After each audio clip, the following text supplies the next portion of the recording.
Chapter 21. It was better to keep a low profile. Don't flirt with girls who are not you, and don't pretend to be cool if you are not. Looking at the young man with the surname Wu's face turning pale and embarrassed, Li Yi felt extremely happy. He couldn't even compose a qixi poem, and he still had the nerve to pretend to be cool here? Although Li Yi couldn't compose it himself, he could copy it. After being here for so long, he had almost read all the books in the village. Although the people of Willow Leaf Village were not cultured, the books they had robbed were comprehensive enough for him to have a comprehensive understanding of this world. Of course, there were poems in this world, but they were not as prosperous as those in his previous world. Li Bai, Du Fu, Su Shi, Lu Yong, those famous literary giants in his previous world could not be found in this world. Li Yi could boldly be a plagiarist without worrying about being found out. Qixi poem? Li Yi might not be able to recite many poems, but he still had a deep impression of the poem that had been passed down through the ages and almost became a masterpiece. What's more, there were so many books in his head that he had not used yet. If he randomly took out 10,000 song poems, he would probably be able to kill people with the qixi poem alone. I'm not talented, so I won't embarrass myself. The young man with the surname Wu's face was stiff. After looking at Li Yi, he said, I think the new son-in-law is good at reciting poems. Li Yi glanced at Wu indifferently and didn't bother to pay attention to him. Not talented? It was really shameless to use such a word to describe himself. If this guy knew how to write his name, Li Yi would consider himself well-read. He was obviously illiterate, but he still wanted to pretend to be knowledgeable. This kind of person was too disgusting. I happen to have a suitable qixi poem in my mind. Do you have a pen and ink? Li Yi looked at Lu Yu with a smile and said. He was now slowly getting used to speaking in this tone. His genteel tone, coupled with his handsome appearance, really made him look like a scholar. His refined and courteous demeanor was not something that those rough men who only knew how to dance could compare to. The girls in the stockade were used to hardcore tastes. Occasionally, they would change to something fresh. Inevitably, they would have a feeling that their eyes would light up. The girls looked at him and thought about Wu and the others. They felt that they were all born and raised by their parents. How could there be such a big difference between them? The Qiao Lu has a brush and ink, the woman named Lu Yu said with a smile. The youth surnamed Wu and the others tragically became the background. They could only watch as that hateful fellow was escorted up the pavilion by the women. He didn't even pay them any attention. His existence had broken the bottom line. I want to see what he can write. Wu Ying's face was gloomy as he strode forward. Son-in-law, Xiao Huan was in the midst of decorating the loft. When she raised her head and saw Li Yi coming up, she hurriedly trotted over. Lu Yu's gaze swept across the loft. She frowned and said, the brush and ink are here, but the paper seems to have been used up. There was no place in the stockade that usually used paper. The accumulated paper had almost all been made into sky prayer lanterns. Lu Yu only realized this when she came up. Son-in-law, write it on here. Xiao Huan knew that Lu Yu and the others were looking for her son-in-law to compose a Chinese Valentine's Day poem. When she ran over, she conveniently took her sky prayer lantern. Little girl, you're quite clever. When Lu Yu came over with the brush and ink, she happened to see Xiao Huan attentively offering her sky prayer lantern. She smiled and said this. This girl probably had such a plan in her heart just now. Xiao Huan smiled a little embarrassedly when her intentions were seen through. She obediently took the brush and ink and handed it to Li Yi while she ground the ink on the side. One side of the sky prayer lantern was Li Yi's painting of the meeting of the magpies on the bridge. He turned to the other side and thought for a moment before finally putting the brush to paper. Immortals on the bridge of the magpies. When she saw the 3 words written by Li Yi, Xiao Huan's expression changed. Lu Yu and the other girls were slightly further away. When they looked over, their eyes were also filled with disbelief. Their lips moved, but in the end, they didn't say anything. Of course, it wasn't because of Li Yi's literary talent that could shock ghosts and gods with every stroke of his brush. Just the 3 words immortal at the Magpie Bridge had won them over. It was because Li Yi's words, were too unique. Although they didn't know many words, they could still tell if the calligraphy was good or bad. As Li Yi wrote unhurriedly at the side, the girls were thinking about other things. He was so handsome and could create such a painting. How could his calligraphy be? There was an ancient saying, no gold is perfect, and no man is perfect.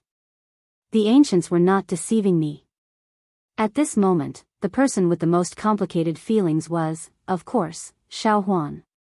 The maidservant, who originally wanted her son-in-law to write a poem on her sky prayer lantern, could only look at the few lines of crooked words and wanted to cry. If she knew that her son-in-law's calligraphy wasn't as good as his painting, she wouldn't have specially run home to fetch her sky prayer lantern. That painting was so good, but now, it was all destroyed. After writing the last sentence, Li Yi put down the brush and checked it again. After confirming that there were no mistakes, he nodded in satisfaction. Although it was a little uncomfortable to write on the open sky prayer lantern, it wasn't a big deal. Anyway, he didn't know how to write with a brush. These words were a little ugly compared to ordinary scholars, but they were still pleasing to the eye. At least, he could distinguish them.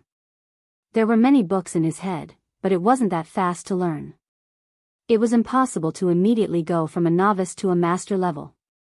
Moreover, when his identity, his body, his face, and even the world he was in became unfamiliar, familiar handwriting could always give his soul a sense of belonging. Thus, the handwriting that looked ugly to others was very pleasing to Li Yi's eyes.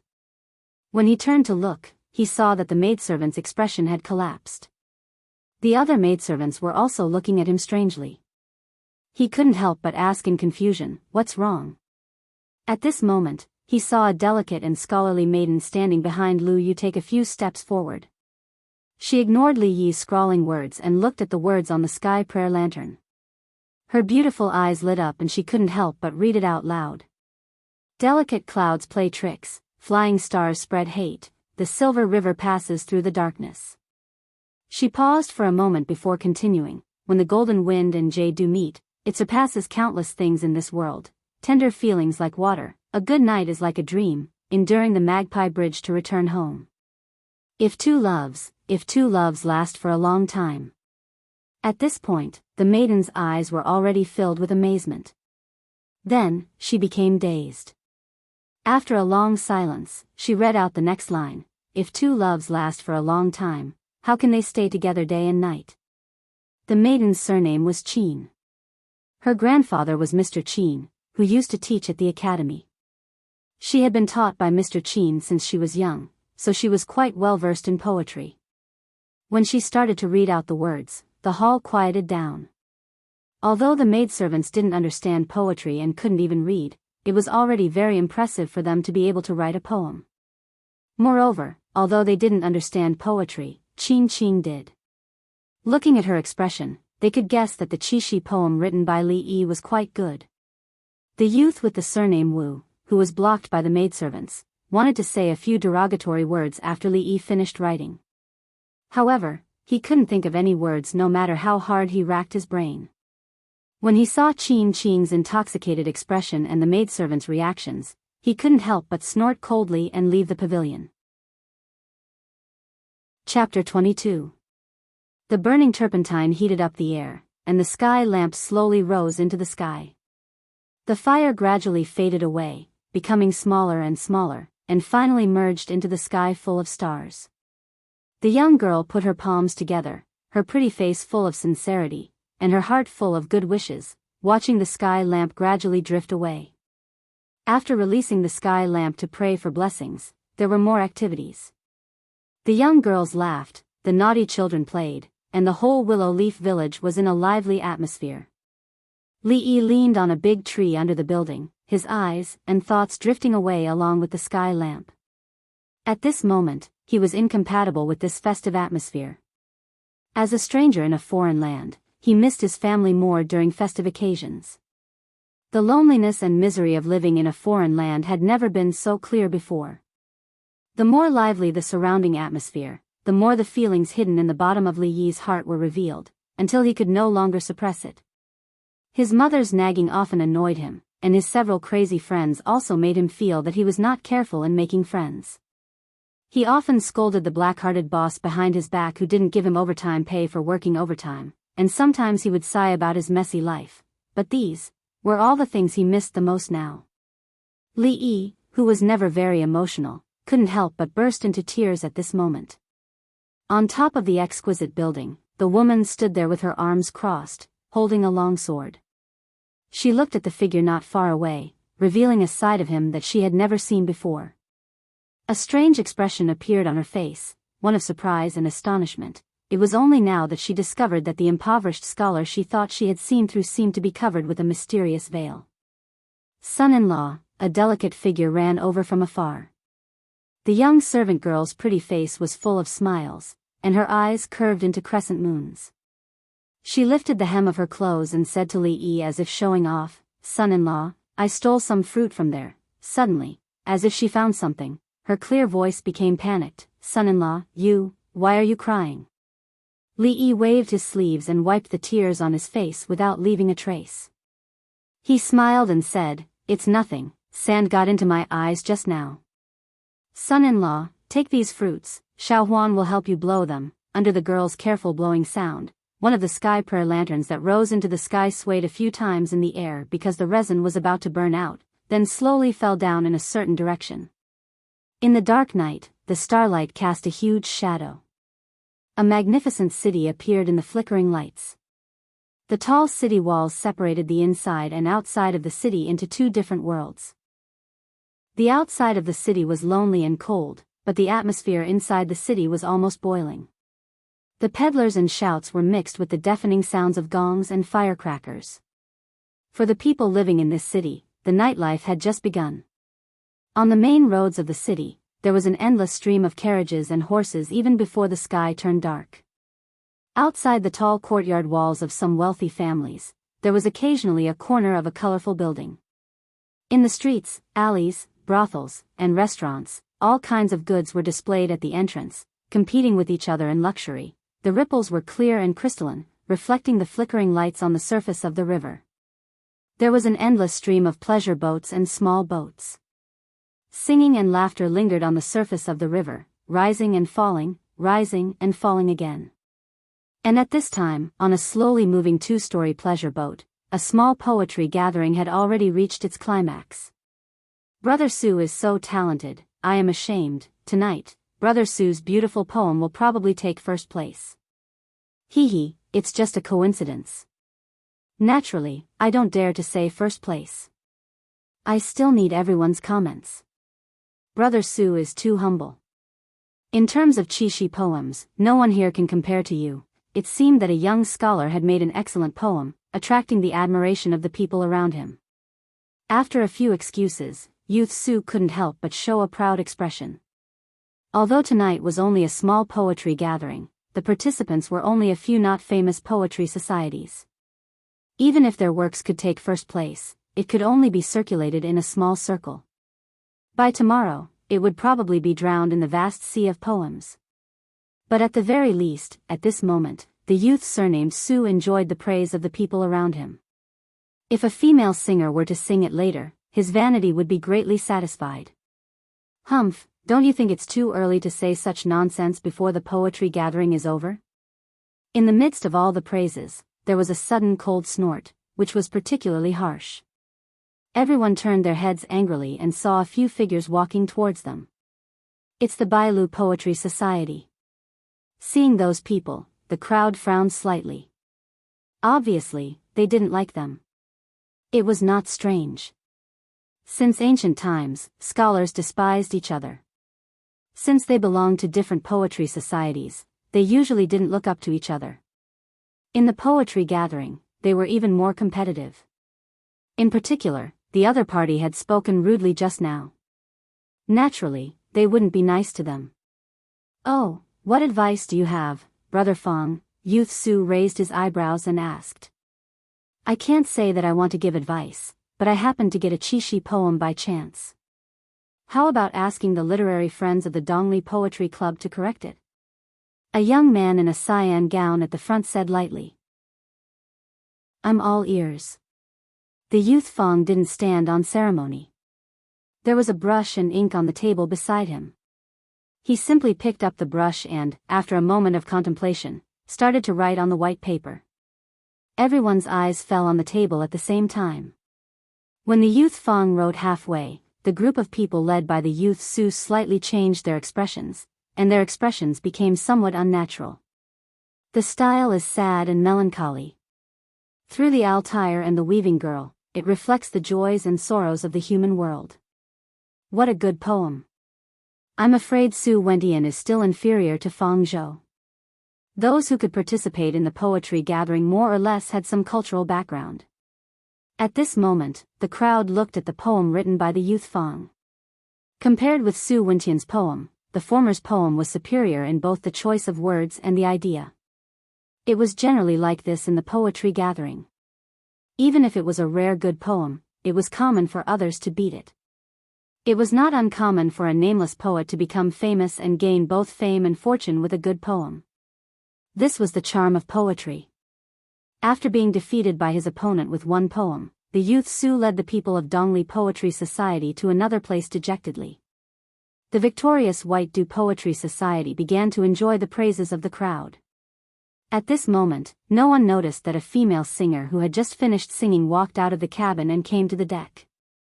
The female singer raised her head and looked up with a slight smile on her face. She went up the stairs to the top and walked to the side of the carved railing. She smiled at the woman who was leaning against the railing and looking at the river. Why did you come up alone? Just now, several people had good poems. Do you want to go down and have a look? The woman turned her head slightly and revealed a beautiful face. She smiled and said, "It's okay if you don't." Although the choice of words is different, most of them are like, pleasure is short. They are sad and sorrowful, and nothing new. My ears are about to get calluses from hearing them. The female singer laughed bitterly and said, I wonder how the scholars downstairs would feel if they knew that Miss One described them like this. The beautiful woman on the side was about to speak when she suddenly raised her head and looked up. The female singer also felt something and looked up. Suddenly, she saw a tiny flash of fire, and then a white shadow fell from the sky and landed at their feet. Chapter 23. This is, the absolute beauty was startled to see a strange object falling from the sky all of a sudden. When she saw the object at her feet clearly, a look of realization flashed across her pretty face. She bent down to pick up the object and said, This is probably a sky prayer lamp that has burned out of oil and fell down, right? According to the tradition of the Jing Kingdom, there would be people releasing sky prayer lanterns to pray for blessings on every festival, especially on the Double Seventh Festival and the Lantern Festival. Rosin or oil-stained cloth would eventually burn out, so it was not strange to pick up a sky prayer lantern on the night of the Double Seventh Festival. There are words on it, look at what's written. After being stunned for a moment, the female singer glanced at the sky prayer lantern in the lady's hand. An interested smile surfaced on her face as she spoke with a smile. The young girls of the Jing Kingdom would usually write their wishes on the sky lamp when they released it on the Double Seventh Festival. Most of them prayed that the weaver maiden would bestow them with a Rui husband, or bless them with feelings and peace. Everyone had a heart for gossip, let alone women. Even if they did not know a woman's secret, they would still be very interested. I'm afraid this is not what a gentleman would do. The absolute beauty looked hesitant. We are young girls, we are not gentlemen. The female singer chuckled and took the sky lamp from the girl's hand. When she looked over, the first thing she saw was a painting. Actually, at first glance, the female singer was not sure if it was a painting. It was just a simple outline of lines without any color. It was different from any painting that she knew of, but it was these simple lines that outlined the beautiful scene of a magpie meeting on the bridge. The female singer was stunned for a moment as she had never seen such a strange painting. This painting. When the peerless beauty moved closer, a look of amazement appeared on her face. She muttered, What a great magpie bridge meeting. I've never seen this kind of painting before. Although it's a little too simple, looking at it, it's quite interesting. The female singer's gaze lingered on the painting for a moment, then she said, There are words here. However, when she saw the words beside the painting, she could not help but laugh. it's baring its fangs and brandishing its claws without any rhyme or reason. I'm afraid it was written by an ignorant child. Then, he sighed and said, it's a pity for this painting. Just as he was about to throw the sky prayer lantern away, the beautiful woman beside him suddenly said, wait a moment. She reached out to take the sky prayer lantern and carefully read the words on it. Immortal Magpie Bridge. When the absolute beauty recited these 3 words, the female singer's expression changed, and she blurted out, it's the Qishi poem? As a songstress, most of the songs she sang were famous poems. This time, she was invited to participate in the Qishi poetry meet. When there was a good poem, she would sing it. She couldn't be more familiar with the names of these words. The beautiful woman nodded and ignored the crooked handwriting. She continued to read aloud. Delicate clouds play tricks, the flying stars spread hatred, the silver river passes in the dark. The courtesan nodded her head, and a look of praise appeared on her face. It's actually a new poem, and the use of words is exquisite. I'm afraid that the scholars downstairs wouldn't be able to come up with the first line. However, although the choice of words is exquisite, the intention is not enough. Flying stars spread hatred, still can't escape the pattern of the Qishi poetry meet. To these songstress, they might not be able to come up with a good poem, but they had sung poems for many years. When it came to judging poems, they could be considered experts. Her evaluation of the first line was rather pertinent. However, at this moment, the songstress didn't see that when the lady next to her looked down again, her face gradually brightened. Delicate clouds play tricks, the flying stars spread hatred, the silver river passes in the dark. When the golden wind and jade do meet, it surpasses countless in this world. After reciting the poem, before the songstress could speak, the absolute beauty couldn't help but comment, a sudden turn of the peak, turning hatred into pity. What a good, when the golden wind and jade do meet, it surpasses countless in this world. Just this one line is better than thousands of lines by others. Actually, when the words reached this point, the idea and outline had already emerged. This poem was obviously different from the mournful style of the Qishi poems in the past. It was written in a different way. While it was graceful and subtle, it also left an endless aftertaste. The Qishi poetry meet had always been the theme of scholars. Since ancient times, it was unknown how many lines had been left behind. Although the choice of words was different, most of them followed the traditional theme of joy is short, and the style was sad and mournful. In contrast, this poem took a sudden turn of the peak, and was different from the usual. There was no resentment or hatred. Just from the idea alone, it was a level higher. Where's the lower palace? Quickly recite it. At this moment, the songstress was completely attracted by this poem, and couldn't help but urge. Even without the songstress's urging, the absolute beauty's gaze had already turned to the lower palace. This time, the songstress waited for a long time, but there was no sound.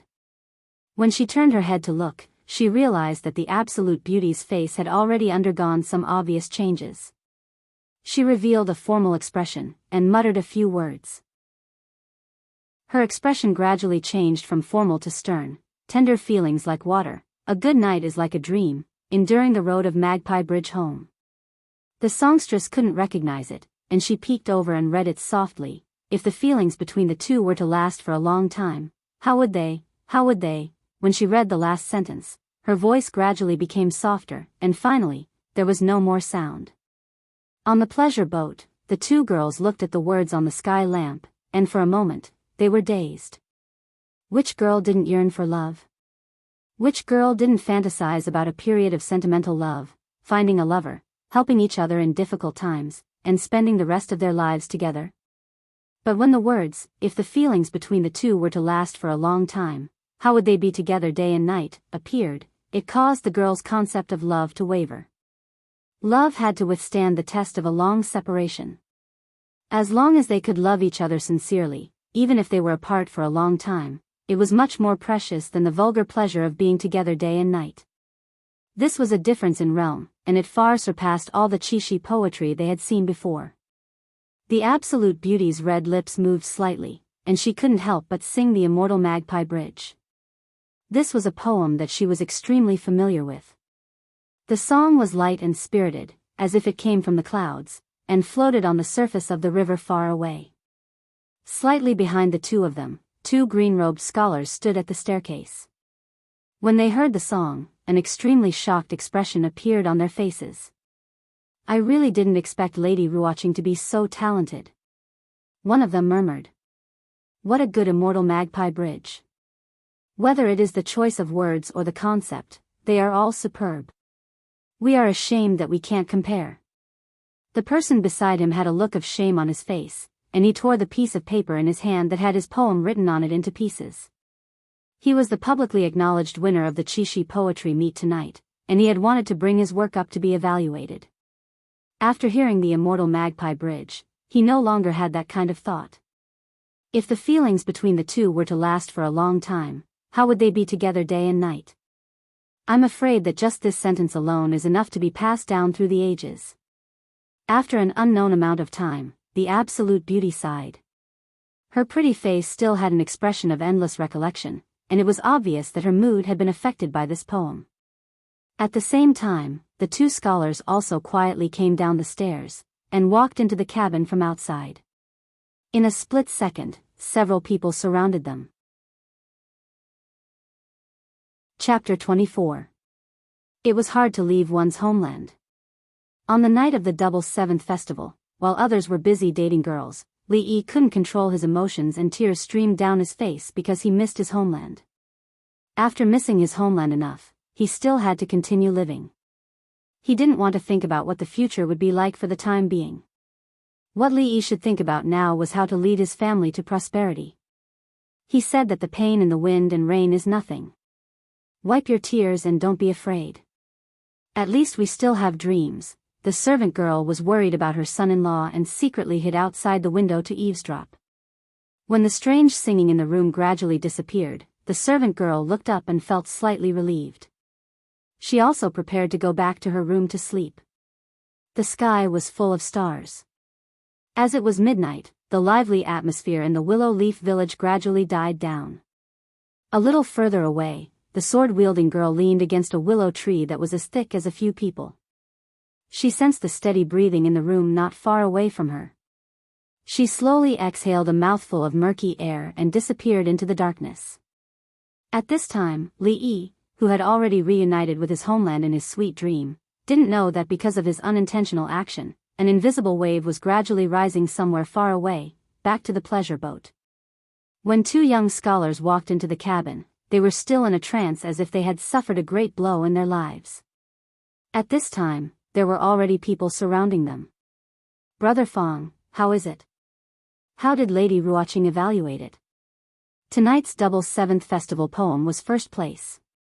Brother Fong must have been in the limelight in front of Lady Ruoqing this time, right? Of course. Brother Fong's poem, even in a large poetry gathering like Bishuan and Zhaowen, can be considered a masterpiece.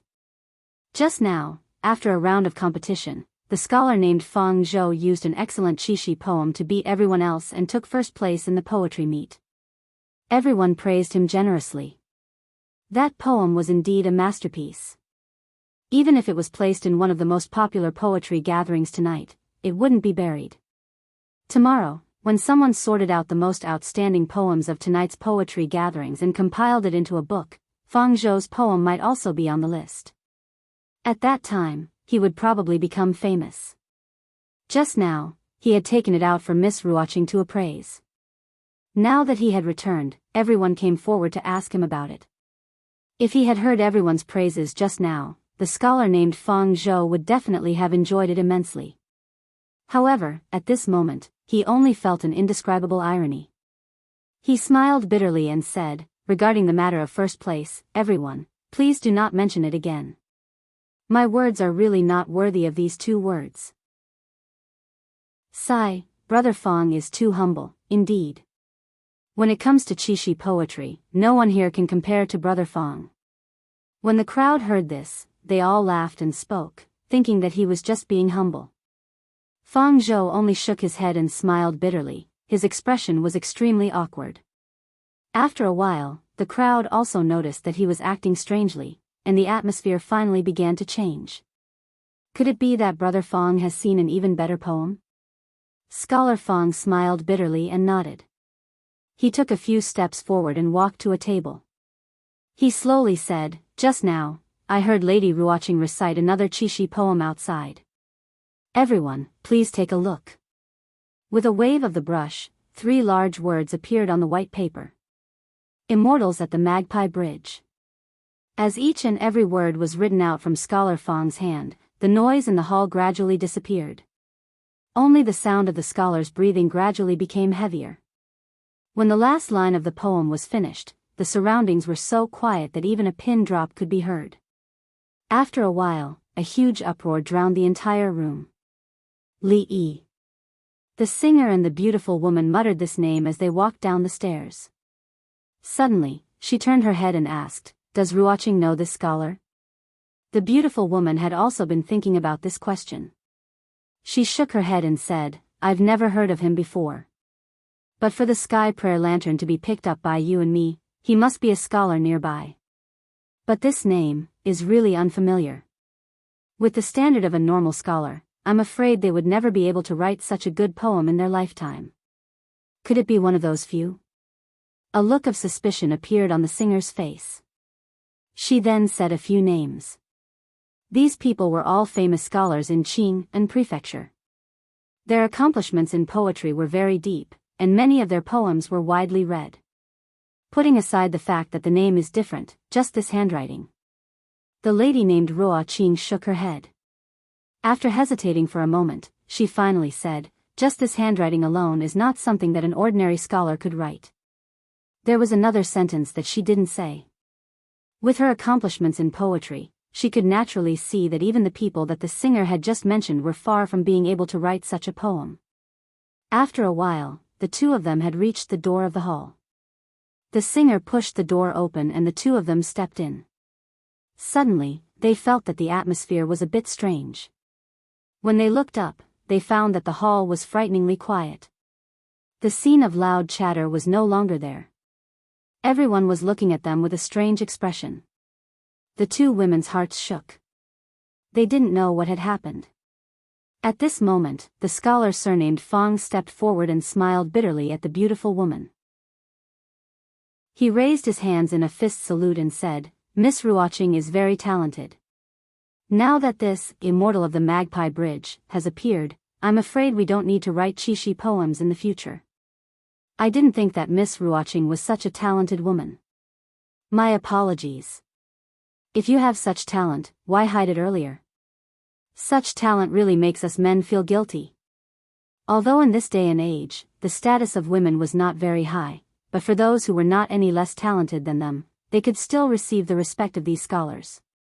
At this time, the beautiful woman had more or less understood why they would act like this. She hurriedly said, "Everyone may be mistaken. This immortal of the Magpie Bridge is not, Miss Ruoqing. There is no need to be so modest. Brother Fong and Brother Wu heard it just now.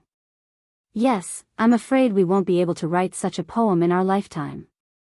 There is no need to refuse. Seeing that everyone didn't seem to believe her explanation, a bitter smile appeared on the woman's face. She raised her hand and pressed it down.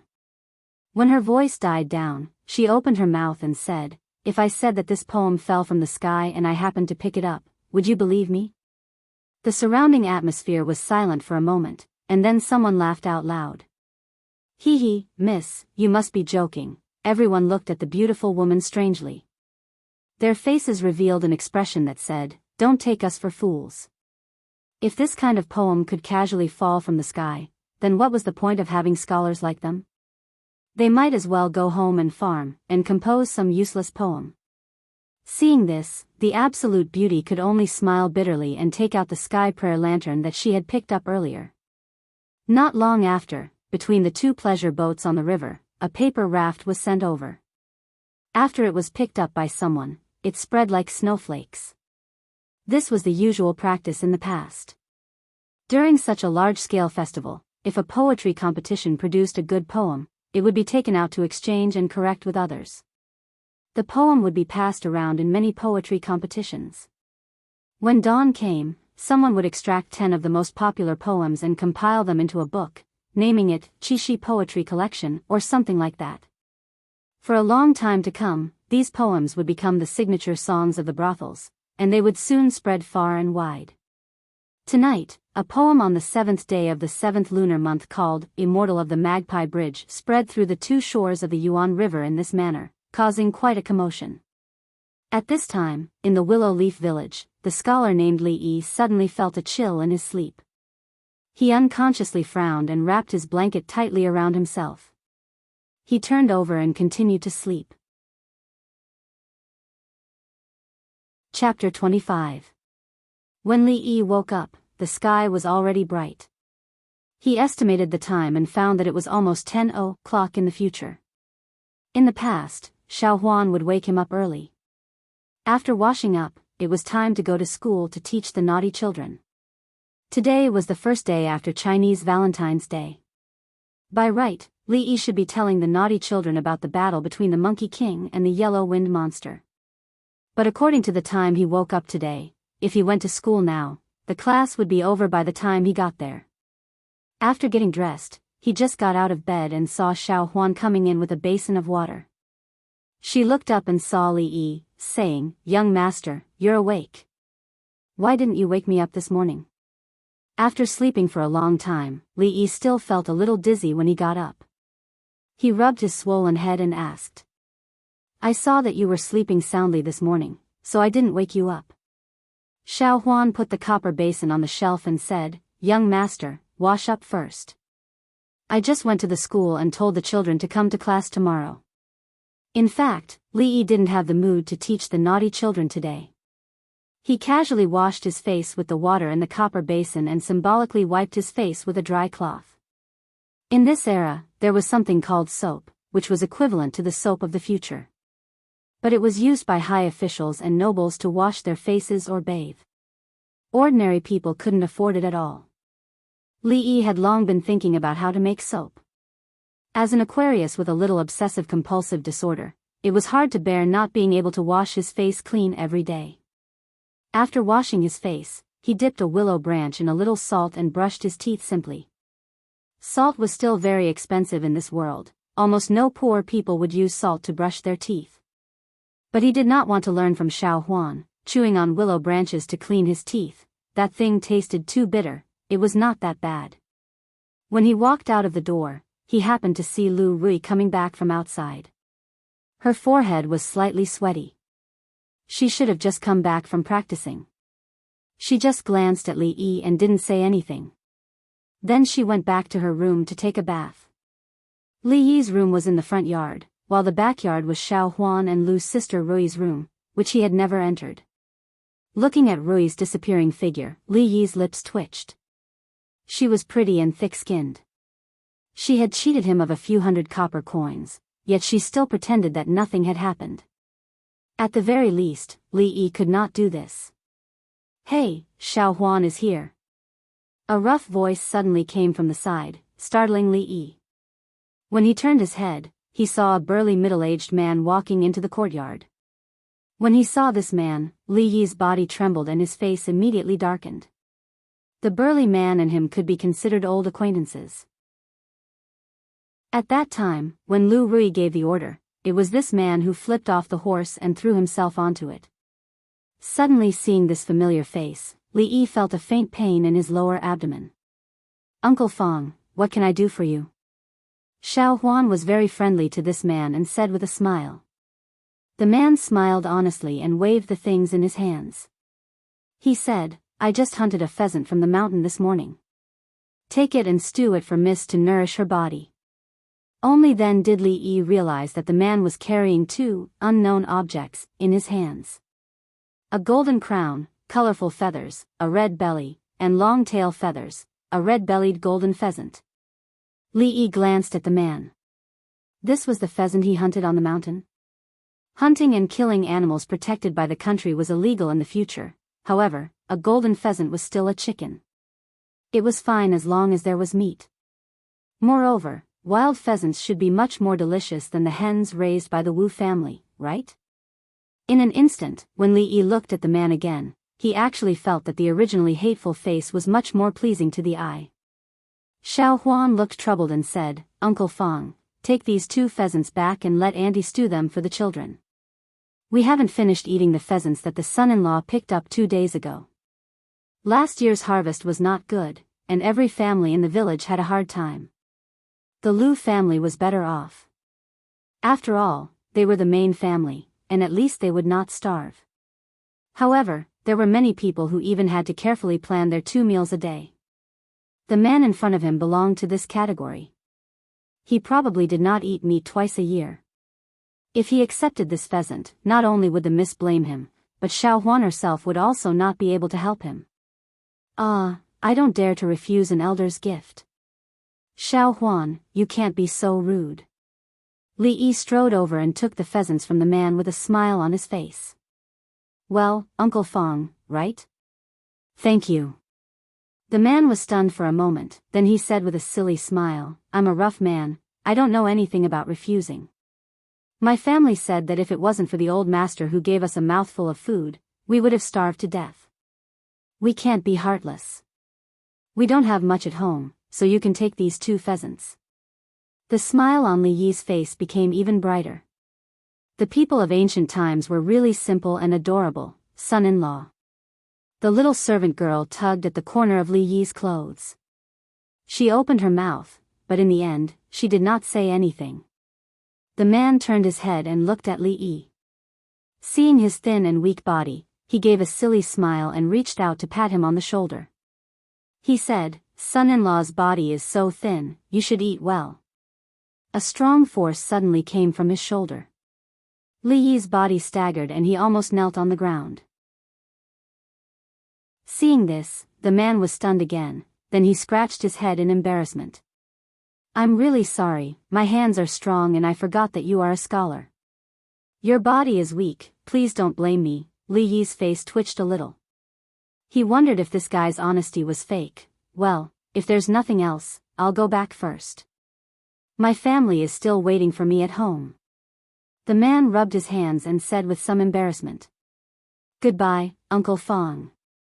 Watching the man's figure disappear from afar, Xiao Huan sighed and said, "Son-in-law, you shouldn't have accepted these 2 pheasants just now." As Li Yi rubbed his still aching shoulder, he asked in confusion, "Why?" Previously, Master Fang's family was indebted to Uncle Fang's family. Now, there are only 2 young ladies left at home. Uncle Fang often sends some things over, and some of Master's old brothers from back then also help out with anything. The little servant girl's pretty eyebrows furrowed. She said, "Usually, the young lady doesn't let Xiao Huan accept these things. Their lives are not good." If the pheasants in his hands were the 2 hens from Lady Wu's house, Li Yi would definitely kill them and pluck their feathers without any psychological burden. One would make fried chicken steak, and the other would make chicken soup, but hearing Xiao Huan say this, he suddenly felt that the pheasants in his hands were much heavier. It was not good to accept kindness for no reason. Li Yi thought for a moment and said, "How about this, we cook these 2 pheasants and send some to them as a return gift. What do you think?" Hearing this, the little servant girl's eyes suddenly lit up. She said, okay, the food you cook is so delicious, they will definitely like it." Li Yi smiled. After putting the pheasants down, he waved his hand and said, "Clean up and go to the mountain to pick some fresh mushrooms. We will eat chicken stewed with mushrooms today." Chapter 26. A little girl picking mushrooms, carrying a large bamboo basket. Walking through the forest and hills barefooted in the early morning. The young girl's clear voice accompanied by a cheerful melody echoed on the mountain path. The young servant girl sang the song that the son-in-law had just taught her and bounced along the way. The small bamboo basket on her back was already filled with many mushrooms. The son-in-law was going to cook a dish that she had never eaten before in the afternoon. The young girl's heart was filled with a little anticipation and even her footsteps became much lighter. Li Yi walked a few steps behind the young servant girl. Looking at this beautiful figure that seemed to be filled with limitless vitality, he couldn't help but sigh in his heart, "It's good to be young." The mushrooms that grew in the mountains were naturally harmless and fresh.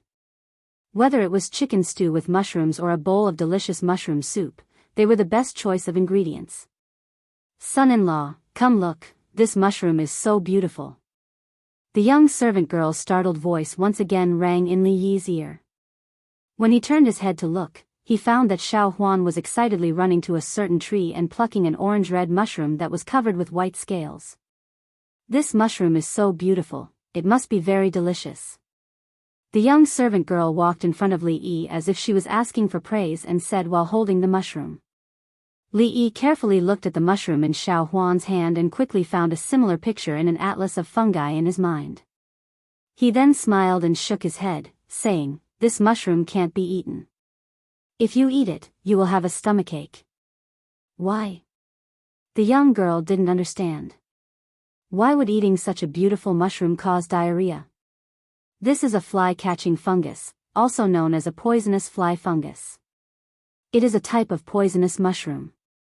Li Yi once again acted as an encyclopedia for the young servant girl. "If you eat this mushroom, you will have a headache, stomachache, pain everywhere. In any case, this mushroom can't be eaten." The young servant girl looked at Li Yi and her big eyes began to twinkle like little stars. To be able to cook, draw, write poems, sing, and even be able to tell if a mushroom is poisonous at a glance. The son-in-law is amazing. In the future, you must remember that the prettier a mushroom is, the more likely it is to be a poisonous mushroom. Just like women, the prettier they are, the more dangerous they are.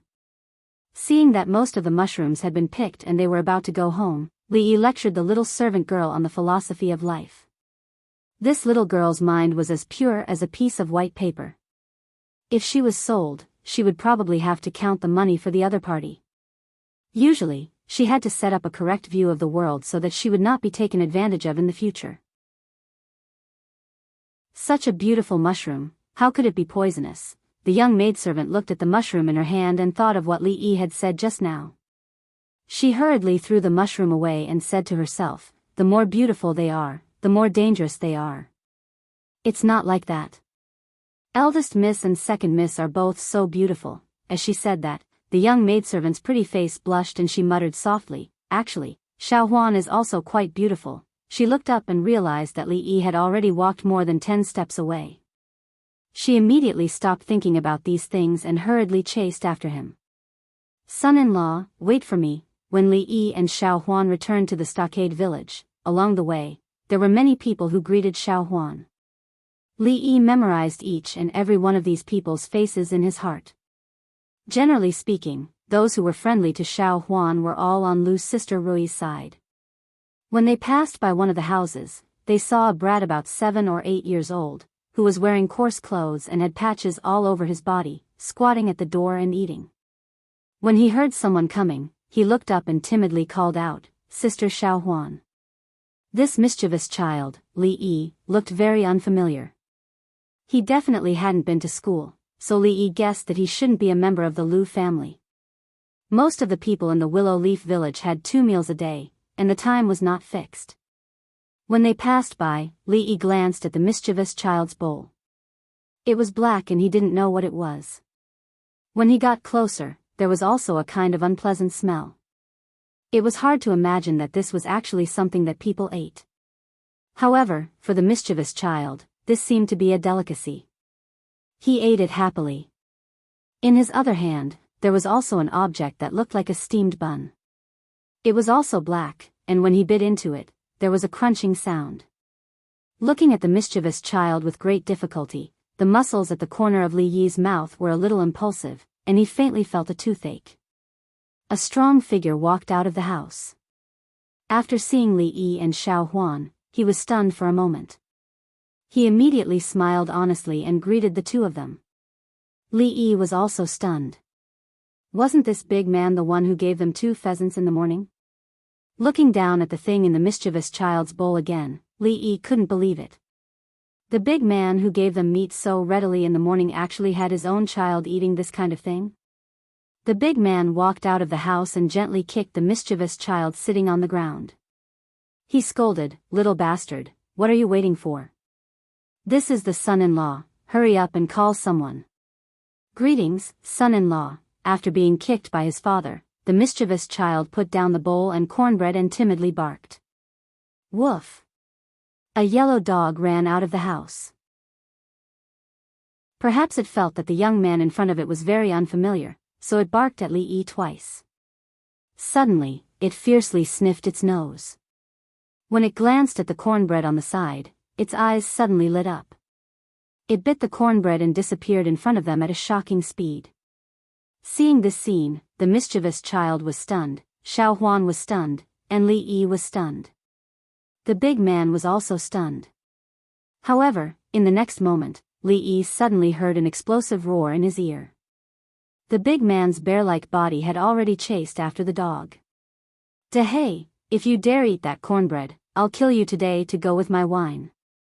Seeing the figure of the man and dog disappear, Li-yi looked down at the bowl of black food on the ground that emitted a strange smell. He already didn't have the mind to wonder why the yellow dog had such a domineering name as Dehei.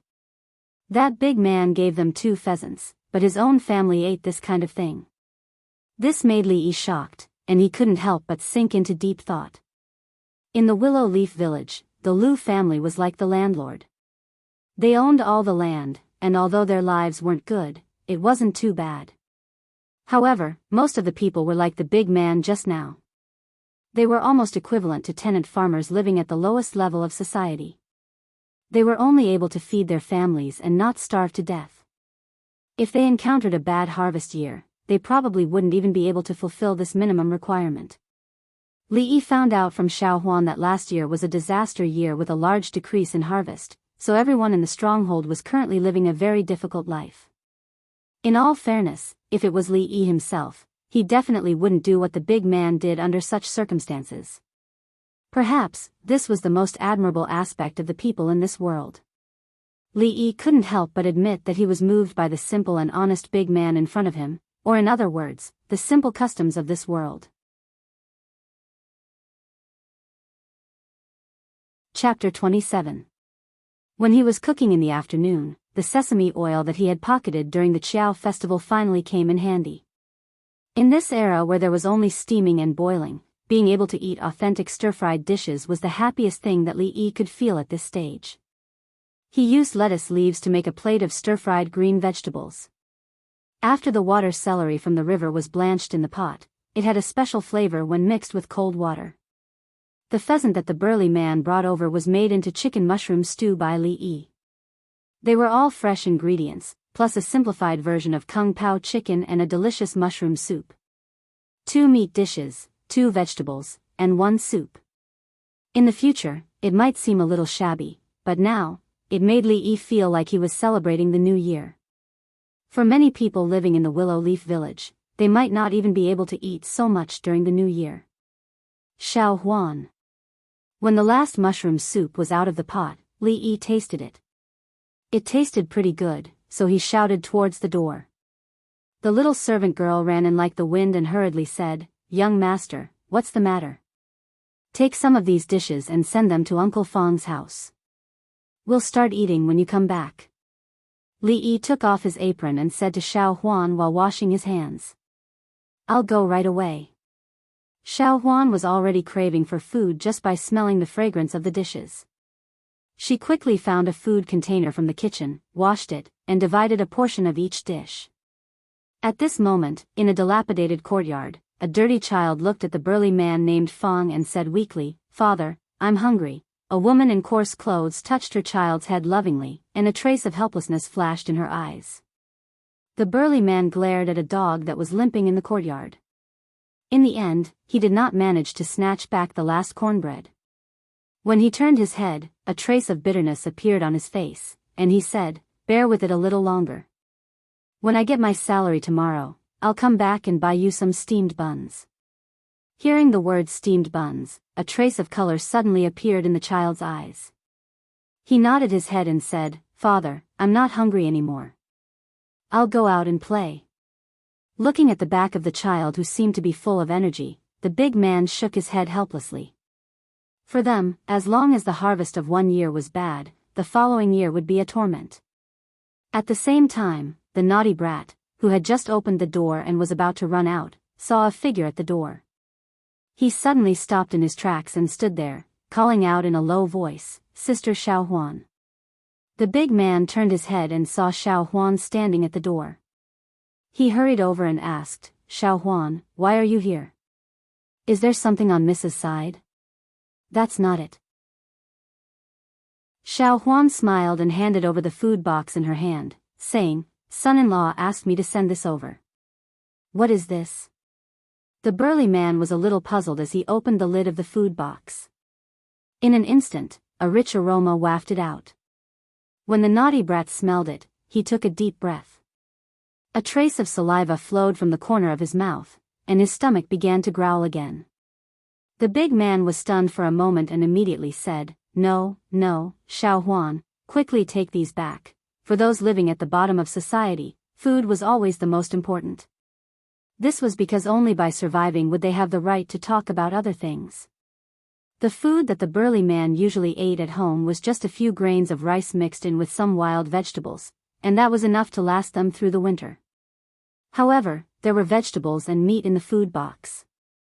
Just the aroma alone was enough to make him drool.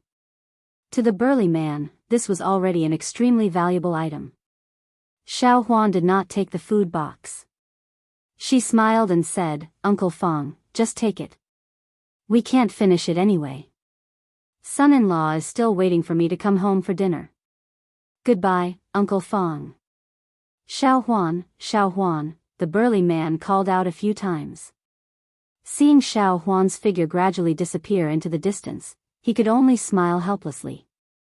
When he turned his head, he saw his child standing there, staring straight at the food box in his hand and swallowing his saliva. Gulp. As if he could no longer resist the temptation of the delicacies, the burly man also swallowed his saliva. The brat beside him wanted to laugh but did not dare. His face turned red. "Little brat." The big man lightly kicked the naughty brat's butt and cursed. He handed the box of food to the woman behind him and said, "Don't eat it all at once. Save some and eat it tomorrow."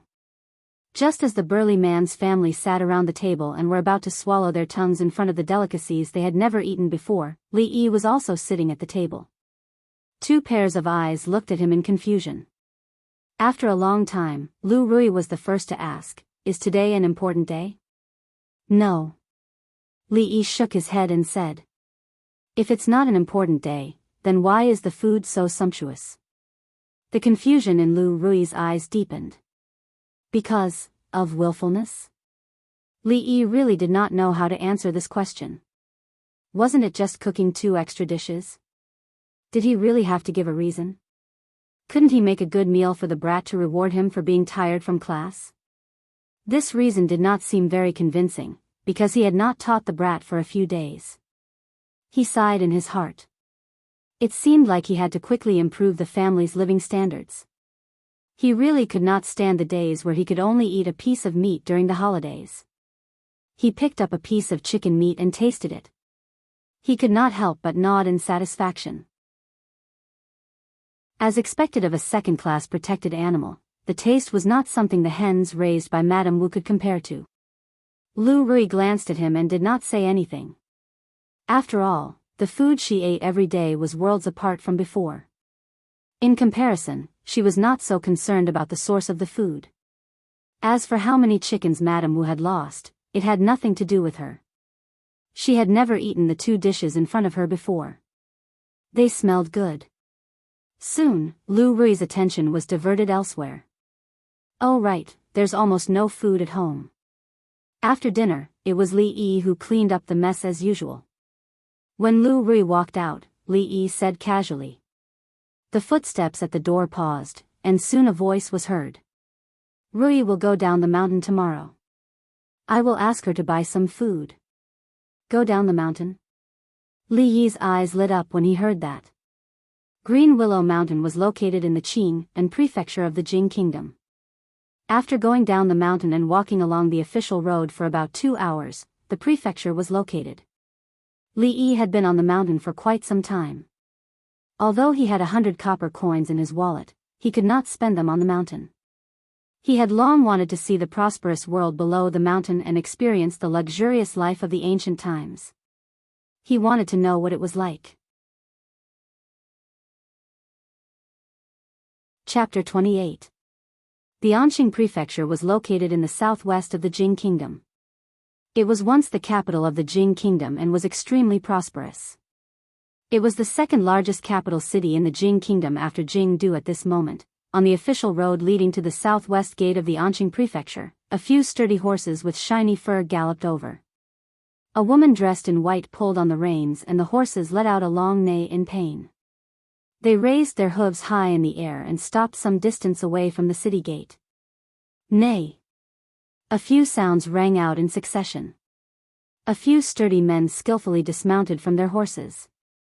The horses' hooves trampled the ground in a chaotic manner, stirring up a cloud of dust. Son-in-law, we've arrived at the prefecture. The burly man with the surname Fong grabbed Li Yi's arm and jumped down from his horse. Li Yi raised his head and looked at the city walls that were dozens of feet high. He couldn't see the end of the city walls on either side. He couldn't help but feel his legs turn to jelly and his vision become dizzy. Blurg. He held onto a willow tree by the moat and vomited for a while. Only then did the feeling of extreme discomfort subside a little. Of course, he didn't feel a sense of admiration just because he saw the city walls that were more than 10 meters high. Instead, he used this behavior to express the shock in his heart. For a person who had never ridden a horse before, the fact that he was still able to stand after being forced to ride on a horse for more than 10 kilometers on a bumpy mountain road was already proof that Li Yi's body was very strong. His first trip to the prefecture city wasn't as perfect as Li Yi had imagined. Before he even entered the city gates, his entire body already felt like it was going to collapse. Son-in-law, your body is too weak. You need to train properly. The burly man with the surname Fong couldn't help but say when he saw Li Yi's uncomfortable appearance. He had only ridden a horse for a short while and he was already vomiting like this. This new son-in-law was good in every aspect, but his body was too weak. He didn't seem like a man at all. Li Yi glared fiercely at the burly man and couldn't be bothered to speak to him. He turned his head and looked at the bustling city with a relatively formal gaze for the first time. There was an endless stream of pedestrians going in and out of the city gates. Goods and carriages were mixed among them. It looked crowded but orderly. Looking inside the city gates, there were even more people. The streets on both sides were filled with all kinds of stalls. One could even hear the hawkers' shouts from outside the city gates. Li Yi followed Lu Rui and the others into the city gates. He finally felt the prosperity of the city. The streets under his feet were all paved with square bluestones. The buildings on both sides of the street had rolled-up eaves with carved balustrades and painted phoenixes. It was full of ancient vibe. Passers-by dressed in ancient costumes passed by him, which made Li Yi realize once again what kind of world he was in now. The horse that the burly man with the surname Fong was leading was certainly not the property of the Willow Leaf Village. The Jing Kingdom had always been short of horses. To a large extent, they had to rely on importing horses from other countries to meet their normal needs. The price of a horse in the market was about 70 to 80 taels of silver. At this time, 1 tael of silver was about equivalent to 1,000 copper coins.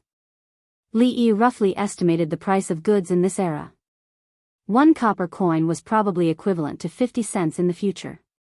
In this way, a horse should be converted into RMB, which should be a lot of money anyway.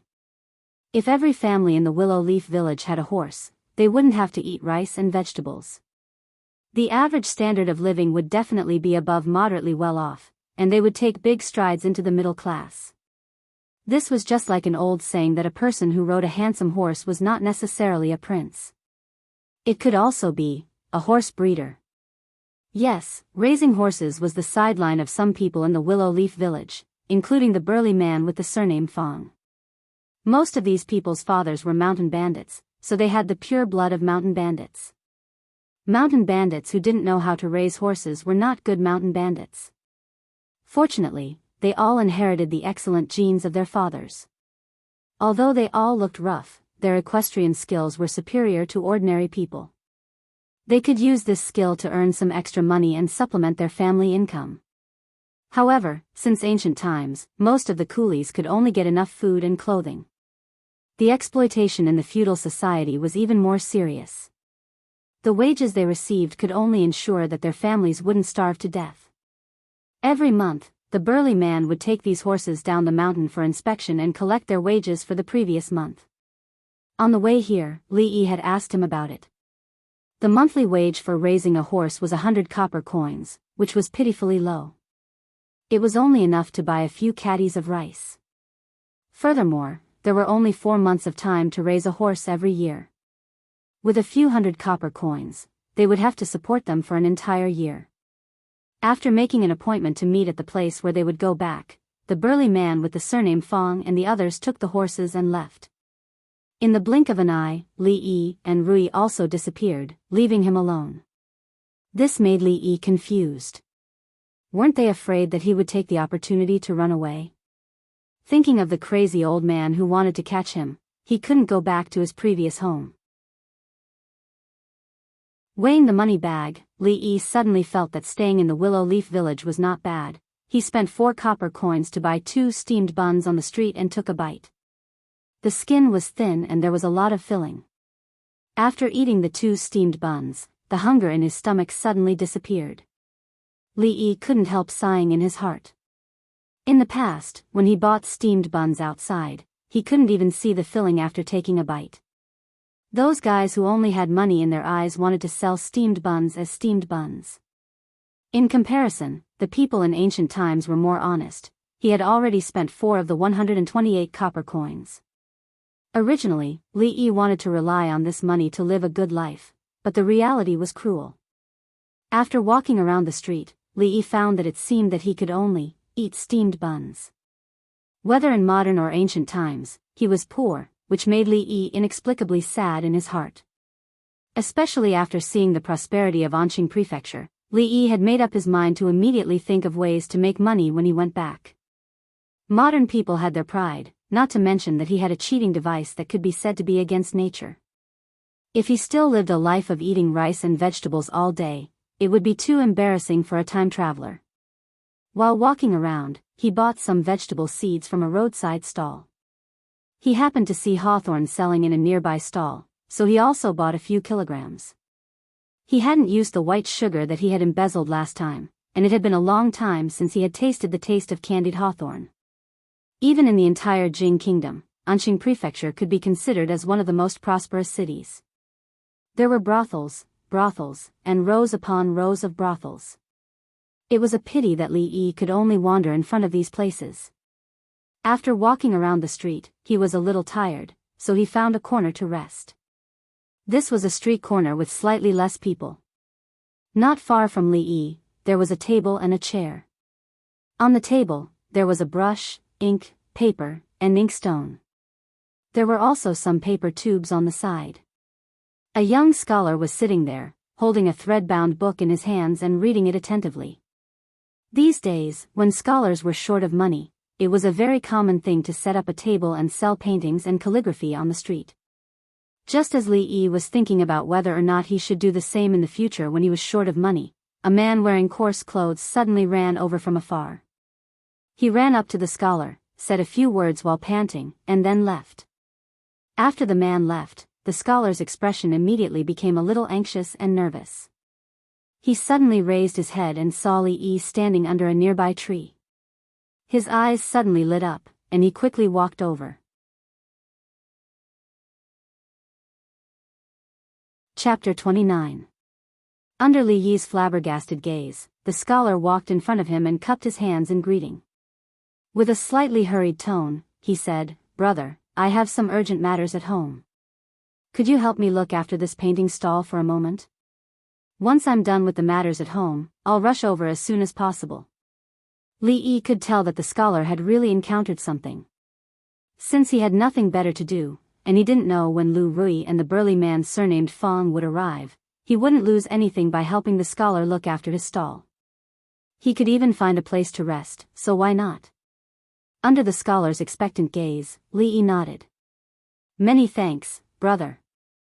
Seeing that Li Yi had agreed, the scholar's face lit up with joy. After saying a word of thanks, he hurriedly left. After the scholar left, Li Yi walked to the front of the painting stall and sat on a chair. He picked up the book that the scholar had been reading and began to leisurely read it.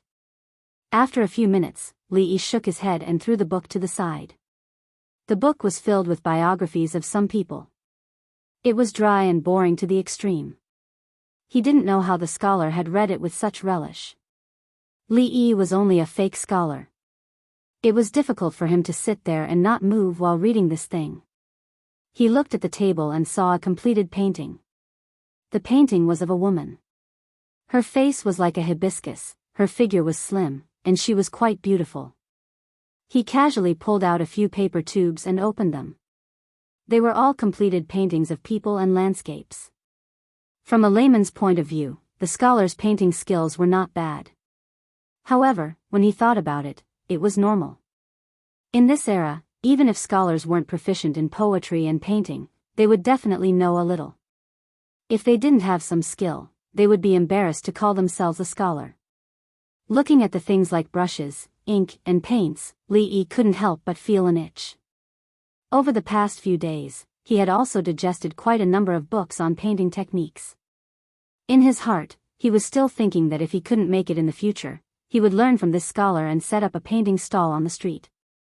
He would definitely not starve to death by selling paintings for a living. There was no more Xian paper in the stockade village. Li Yi had never found an opportunity to practice. He rolled up the painting on the table and put it aside. He grabbed a blank piece of Xian paper and dipped the brush in ink. After thinking for a while, he raised the brush and started drawing on the paper. Before long, the outline of a woman's face appeared on the paper. Although the facial features were not drawn, it was not difficult to tell that the person Li Yi wanted to draw was Lu Rui based on the shape of the face. It's my first time drawing a 3D character, so I'll use her to practice. Recalling Lu Rui's cold expression, Li Yi's face curled into a wicked smile. When he put down his brush, he began to draw the facial features and figure. 3D painting sounded very difficult and pretentious, but it was nothing more than the handling of light and shadow, the difference in proportions, and some techniques of composition. As long as one had a little bit of painting foundation, it was actually not difficult to grasp. Although it was his first time drawing a 3D character, he had actually practiced it countless times in his mind. He did not stop his brush at all. Not long after, a woman who looked similar to Lu Rui appeared on the Xian paper. However, it was different from ordinary paintings. The woman in the painting not only had a vivid expression and was no different from a real person, but she also had a little more liveliness, as if she would walk out of the painting in the next moment. Ordinary 3D paintings were mostly done through the control of proportions and the adjustment of light and shadow. It needed to be looked at from a certain special angle in order to display the 3D effect. Li Yi had slightly weakened this aspect so that the 3D effect was not as strong. He had greatly preserved the good proportions and created a vivid feeling. Those overly impactful images were not easy for the people of this era to accept. Change had to be done bit by bit, and this was only a small attempt by Li Yi. After finishing the painting, Li Yi looked at it carefully for a while and nodded, indicating that he was satisfied with his work. When he looked up, he suddenly saw an unfamiliar face. Because Li Yi's action was too abrupt, the other party did not seem to be able to react. The tips of their noses were only a few centimeters apart. If they were a little closer, perhaps Li Yi's first kiss after coming to this world would be lost. Especially when the other party was a man. Although this man was a little handsome, if such a thing really happened, he was afraid that he would feel disgusted for at least 10 days to half a month. Who are you? Li Yi suddenly took 2 steps back and looked at the young man standing on the other side of the table with a look of disgust. He was looking at Lu Rui's painting with an amazed gaze and blurted out. The luxuriously dressed young man, who looked to be about the same age as Li Yi, was still staring at the painting that Li Yi had just completed. He clicked his tongue in admiration. This painting is so strange. The woman in the painting seems to be walking out of the paper. Li Yi curled his lips. Although this guy was dressed decently, he was still a bumpkin who had not seen much of the world. It was just a 3D painting, and he was already so surprised. This painting is really strange. the young man murmured. Then he looked up at Li Yi and said with interest, "Use this style and draw one for me." "No." Li Yi did not even look at him. He said lightly and sat back in the chair. After standing for so long, his waist was sore. It was still more comfortable to sit. "Why?" The young man was stunned when he heard this and asked. "Sorry, my principle is to only paint women, not men," Li Yi said lazily. The young man raised his eyebrows. He did not expect that a street art dealer would have such a rule. He looked at him from head to toe and suddenly said, "One tael of silver." "One tael of silver?" Li Yi heard this and was slightly moved. One tael of silver was almost equivalent to 1,000 copper coins. With the current market price, it was enough to buy 2 meters of rice. 1 meter of rice was about 150 caddies. Even if they ate rice every day, it would be enough for a family of 4 to eat for a long time. Looking at this guy's clothes, he did not look like a poor person. Just the jade pendant hanging on his waist was probably worth a lot of money. He should not be lying. However, as a man, how could he bend his back for a mere 2 meters of rice? Li Yi shook his head and said, "I won't paint for 1 tael of silver." 5 taels. The young man saw that Li Yi was obviously moved and his lips curled into a smile as he spoke again. 5 taels of silver, 10 meters of rice. Li Yi's expression was conflicted. After a long time, he squeezed out a few words from his throat, "I won't paint for 5 taels." As a man, he would not bend his back even for 10 meters of rice. 10 taels. The young man's expression was calm as he spoke again. As soon as he finished speaking, Li Yi abruptly stood up from his chair. This sudden action startled the young man.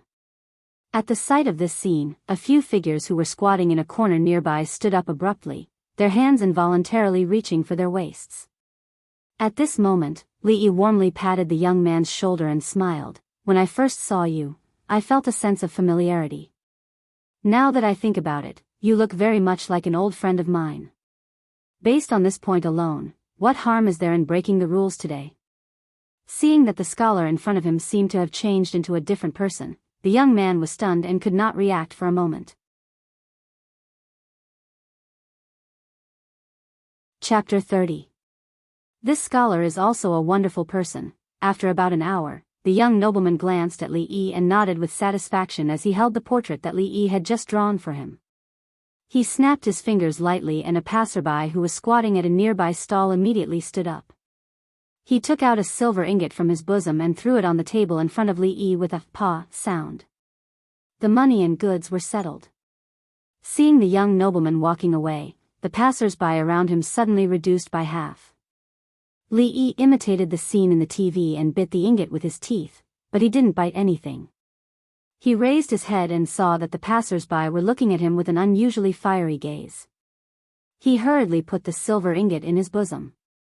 To some extent, this was the first pot of gold he had truly earned after coming to this world. Don't look down on these 10 taels of silver. With the current market price of 1 tael of silver, 1 tael of silver could buy 2 stone meters of rice.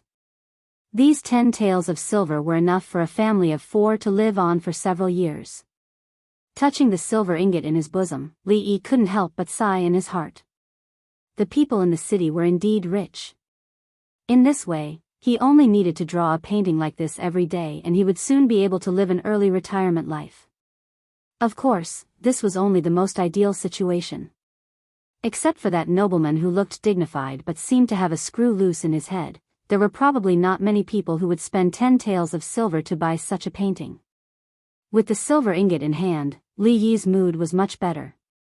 He lay comfortably on the chair and basked in the sun while waiting for the scholar to come back. This time, he didn't have to wait for long. The figure of the scholar hurriedly ran over. The two of them exchanged some greetings. The scholar gratefully held onto Li Yi's hand and didn't let go. He kept saying thank you until Li Yi noticed that the passers-by's gazes had changed. Only then did he hurriedly wave his hand, indicating that he wanted to leave. Of course, before he left, he took the portrait of Rui with him. The scholar didn't say anything about it. Instead, he told Li Yi his address and invited him to come over and compare his painting skills when he had the time. Holding the 10 taels of silver, Li Yi felt a lot more at ease. He could now pay for the things he couldn't afford just now. However, he already had a lot of things in his hands. It would be better to wait for the big fellow surnamed Fong and the others to return. After all, there was free labor for him to use. It would be a waste not to use it. He walked to the big willow tree where he had agreed to meet Lu Rui and the others. He found a clean rock and sat down, waiting for Mr. Fong and the others to return. At this moment, Li Yi did not notice that not far behind him, a young man with a protruding mouth and ape-like cheeks was staring at his back with a greedy glint in his eyes. After looking around for a while, the young man's figure quickly disappeared into an alley. After Li Yi left, the scholar began to pack up his things. Huh? Why are you packing up so early today? A clear voice came from the front. The scholar raised his head and saw who it was. He smiled and said, "So it's Miss Xiao Cui. I had some matters to attend to at home today, so I packed up a bit early." "Miss, are you here to pick up a painting?" The girl, who appeared to be around 15 or 16 years old, had her hair combed into 2 buns, and her face had some baby fat on it. She nodded and said, "Is the painting done?" "The young lady sent me to pick it up early in the morning." The scholar smiled and nodded. He handed over a painting tube on the table and said, "It's done. Miss Xiao Cui, open it and take a look. If there's anything you're not satisfied with, feel free to point it out. We can still make changes." The girl waved her hand and said, "There's no need. The young lady is in a hurry. After I pick up the painting, I have to hurry back." The girl didn't have any doubts about the scholar's painting skills. She casually took the painting tube from the scholar and took out a few silver coins from her waist pouch. She placed them on the table and hurriedly left. The scholar packed up his things and placed them in a nearby restaurant before quickly leaving. At this moment, Li Yi's situation wasn't very good. Seeing a few strangers slowly approaching him, Li Yi stood up with a vigilant expression. His intuition told him that trouble was coming.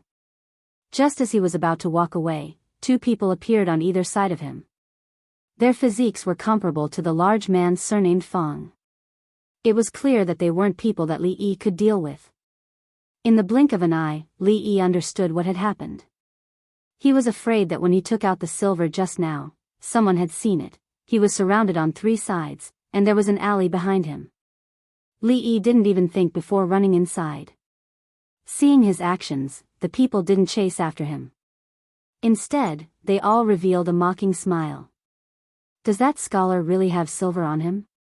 Walking to the entrance of the alley, the leader of the group, a man with a knife scar on his face, suddenly stopped and turned to look at the young man with a protruding mouth and ape-like cheeks.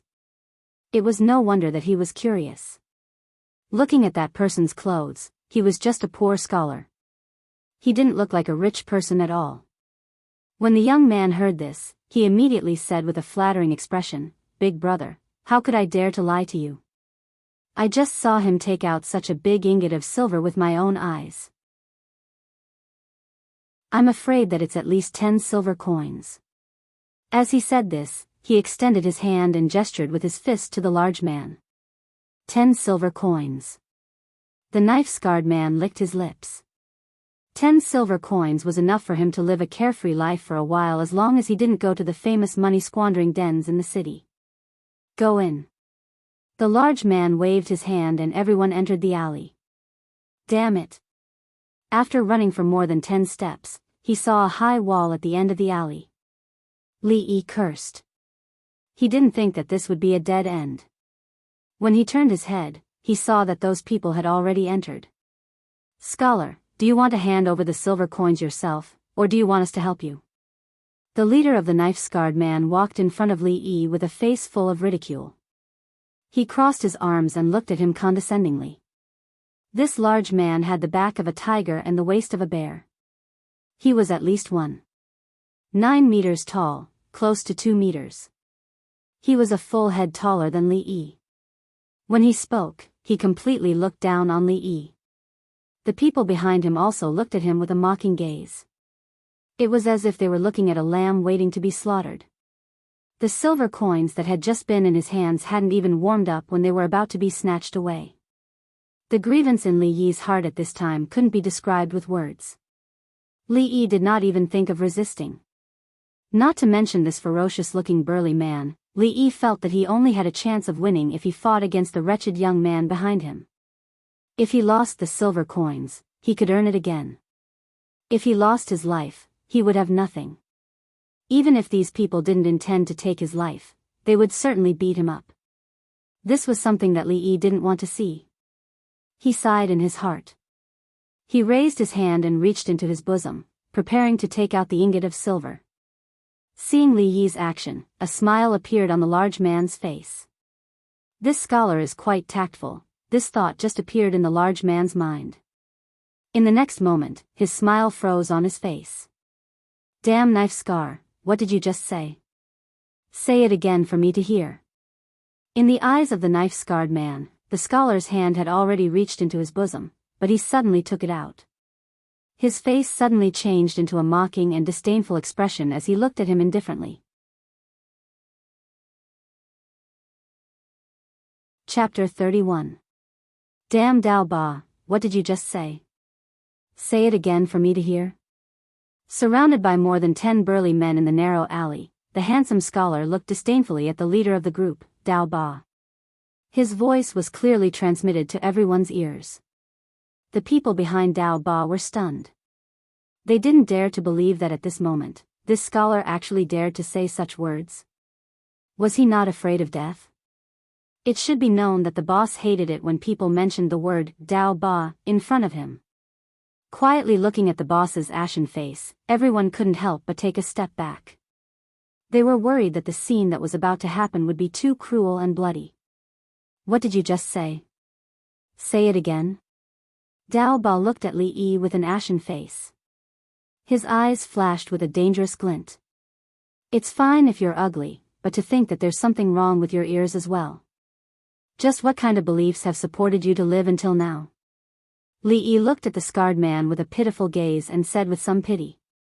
What kind of belief has supported me to live until now? The people behind Dao Ba were stunned when they heard this.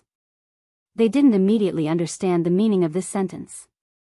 When it came to scolding people, as a young man of the 21st century, Li Yi's level was clearly several streets ahead of the people of this era. These ruffians who hadn't even read a book, who knew how many brain cells had died. It took a while for them to understand the meaning of this sentence. Afterwards, everyone looked at Li Yi with a strange expression. In their eyes, there was actually a faint kind of worship. This scholar's mouth was too poisonous. These ruffians of the ancient times were usually full of profanities, but it was just trash, stupid pig, and other vulgar words that didn't have any technical difficulty. Those with a little bit of cultural literacy might say a few words in classical Chinese, such as, your mother's maid, your mother is a concubine, and so on, but who would take swearing to such a high level? What kind of belief has supported you to live until now? There wasn't a single profanity in this sentence, but if one were to talk about the meaning, it was more profound than all the swearing. This was simply raising swearing to a new level. Courting death. The scarred man's face had long since turned red. Li Yi's words had successfully aroused his anger, making him want to immediately destroy this scholar in front of him and completely disappear from this world. As he roared, he clenched his fist and smashed it toward Li Yi's face. The 2-meter-tall man had an incomparably sturdy physique. One of his arms was as thick as Li Yi's thigh. The muscles on his exposed arms were bulging, and his sandbag-sized fists carried a whistling sound, full of momentum. If this full-force punch really landed on Li Yi's face, he would probably have to go through another glorious transmigration. However, the man's fist did not land on Li Yi's face in the end. The long sword on his neck was like a bucket of cold water poured on his head, extinguishing all the anger in the man's heart. His fist stopped in midair, and beads of cold sweat rolled down his forehead. Hiss! The surrounding people sucked in a breath of cold air and couldn't help but take a few steps back. Their faces were pale as they looked at the beautiful woman who had appeared out of nowhere and held a cold sword on their boss's neck. The cold light of the long sword was cold and incomparably sharp. It was likely that the woman holding the long sword would cut off the scarred man's head with just a little bit of force. Big brother. When did she come over? Who are you? Quickly let go of our big brother. Heroine, let's talk this out. The group of subordinates wanted to save the scarred man, but they didn't dare to act rashly. They could only stand there fearfully, not daring to take a step closer to the beautiful woman. The one who was the most frightened at this moment was, of course, the scarred man with the long sword on his neck. In the hot weather, the cold long sword was placed on his neck. Feeling the sharpness of the sword, the scarred man suddenly felt a chill from head to toe. He stood there motionlessly, afraid that if he turned his head would fall to the ground. Heroine, spare me, spare me. At this moment, he couldn't care less about his face in front of his brothers. His eyes were filled with fear, and his face was pale as he spoke in a trembling voice. What dignity? What face? How could these things be more important than his life? Li Yi was very satisfied with Lu Rui's timely arrival.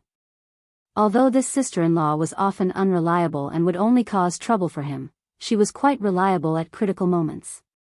At this moment, Lu Rui didn't care about the man's begging for mercy.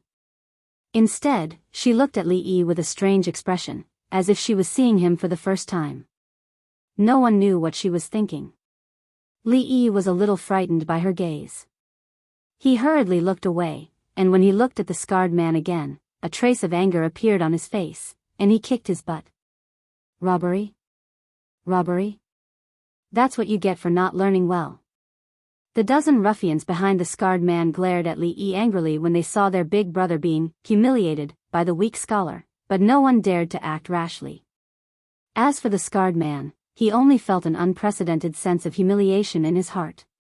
He wanted to tear the scholar into pieces, but he could only endure it, because the sword was still on his neck. Stop fighting, let's go. After Li Yi kicked him a few times, Lu Rui looked away from his face. Li Yi only felt a blur in front of his eyes, and her sword had returned to its scabbard. Li Yi was stunned for a moment, and he immediately retreated to Lu Rui's side. Then, he felt terrible. He had been so confident earlier because he had a hostage in his hands. Now that the sword on the scarred man's neck was gone, could Lu Rui deal with so many ruffians alone? After feeling the sword on his neck disappear, the scarred man suddenly took 2 steps forward, and returned to the middle of the ruffians. He reached out his hand to touch his neck, only to realize that there was a bloodstain on his hand. A trace of fear and lingering fear appeared on his face, followed by endless anger. He pointed his finger at Li Yi and Lu Rui, revealing his white teeth, and said fiercely, "Go. Break the scholar's legs. Remember not to hurt the woman." The ruffians behind him rolled up their sleeves, and their eyes were filled with murderous intent. When they looked at Lu Rui, their eyes swept over her body, and they couldn't help but lick their lips, and a trace of greed appeared in their eyes. Lu Rui's pretty face did not change as she watched the ruffians approach, but there was a faint trace of mockery and disdain in the depths of her eyes. "Son-in-law, second lady, so you're here." At this moment, a rough voice suddenly rang out from the alley. Chapter 32. Just when Li Yi was worried that Lu Rui would not be able to deal with these ruffians, Mr. Fong appeared at the entrance of the alley just in time. The burly man surnamed Fong was not alone. The other men who had come down from the stronghold with him were also by his side. "Get out of here. This is none of your business." At this time, the scar-faced man was unable to restrain his anger. Suddenly, he saw a group of idlers appear at the entrance of the alley. He coldly berated them and was about to personally break the legs of the scholar who had just kicked him in the butt in front of so many of his brothers, causing him to lose all face. "Get out of here. If you don't, I'll beat you too." Seeing that the few Tian Shihan were still standing at the entrance of the alley even though their big brother had already given the order, he immediately yelled out in anger and walked towards the burly man surnamed Fong. There were more than 10 people on their side, and the number of people on the other side was less than half of their number. The young man was not afraid when he walked over. He pointed at Mr. Fong's nose and scolded, "What are you still doing here? Hurry up." He swallowed the word, "get out," before he could say it. To be precise, he was kicked back by Mr. Fong. Although he hadn't figured out what was going on, this group of ignorant ruffians was obviously looking for trouble with the son-in-law and the second Mississippi. How could the burly man surnamed Fong be polite to them?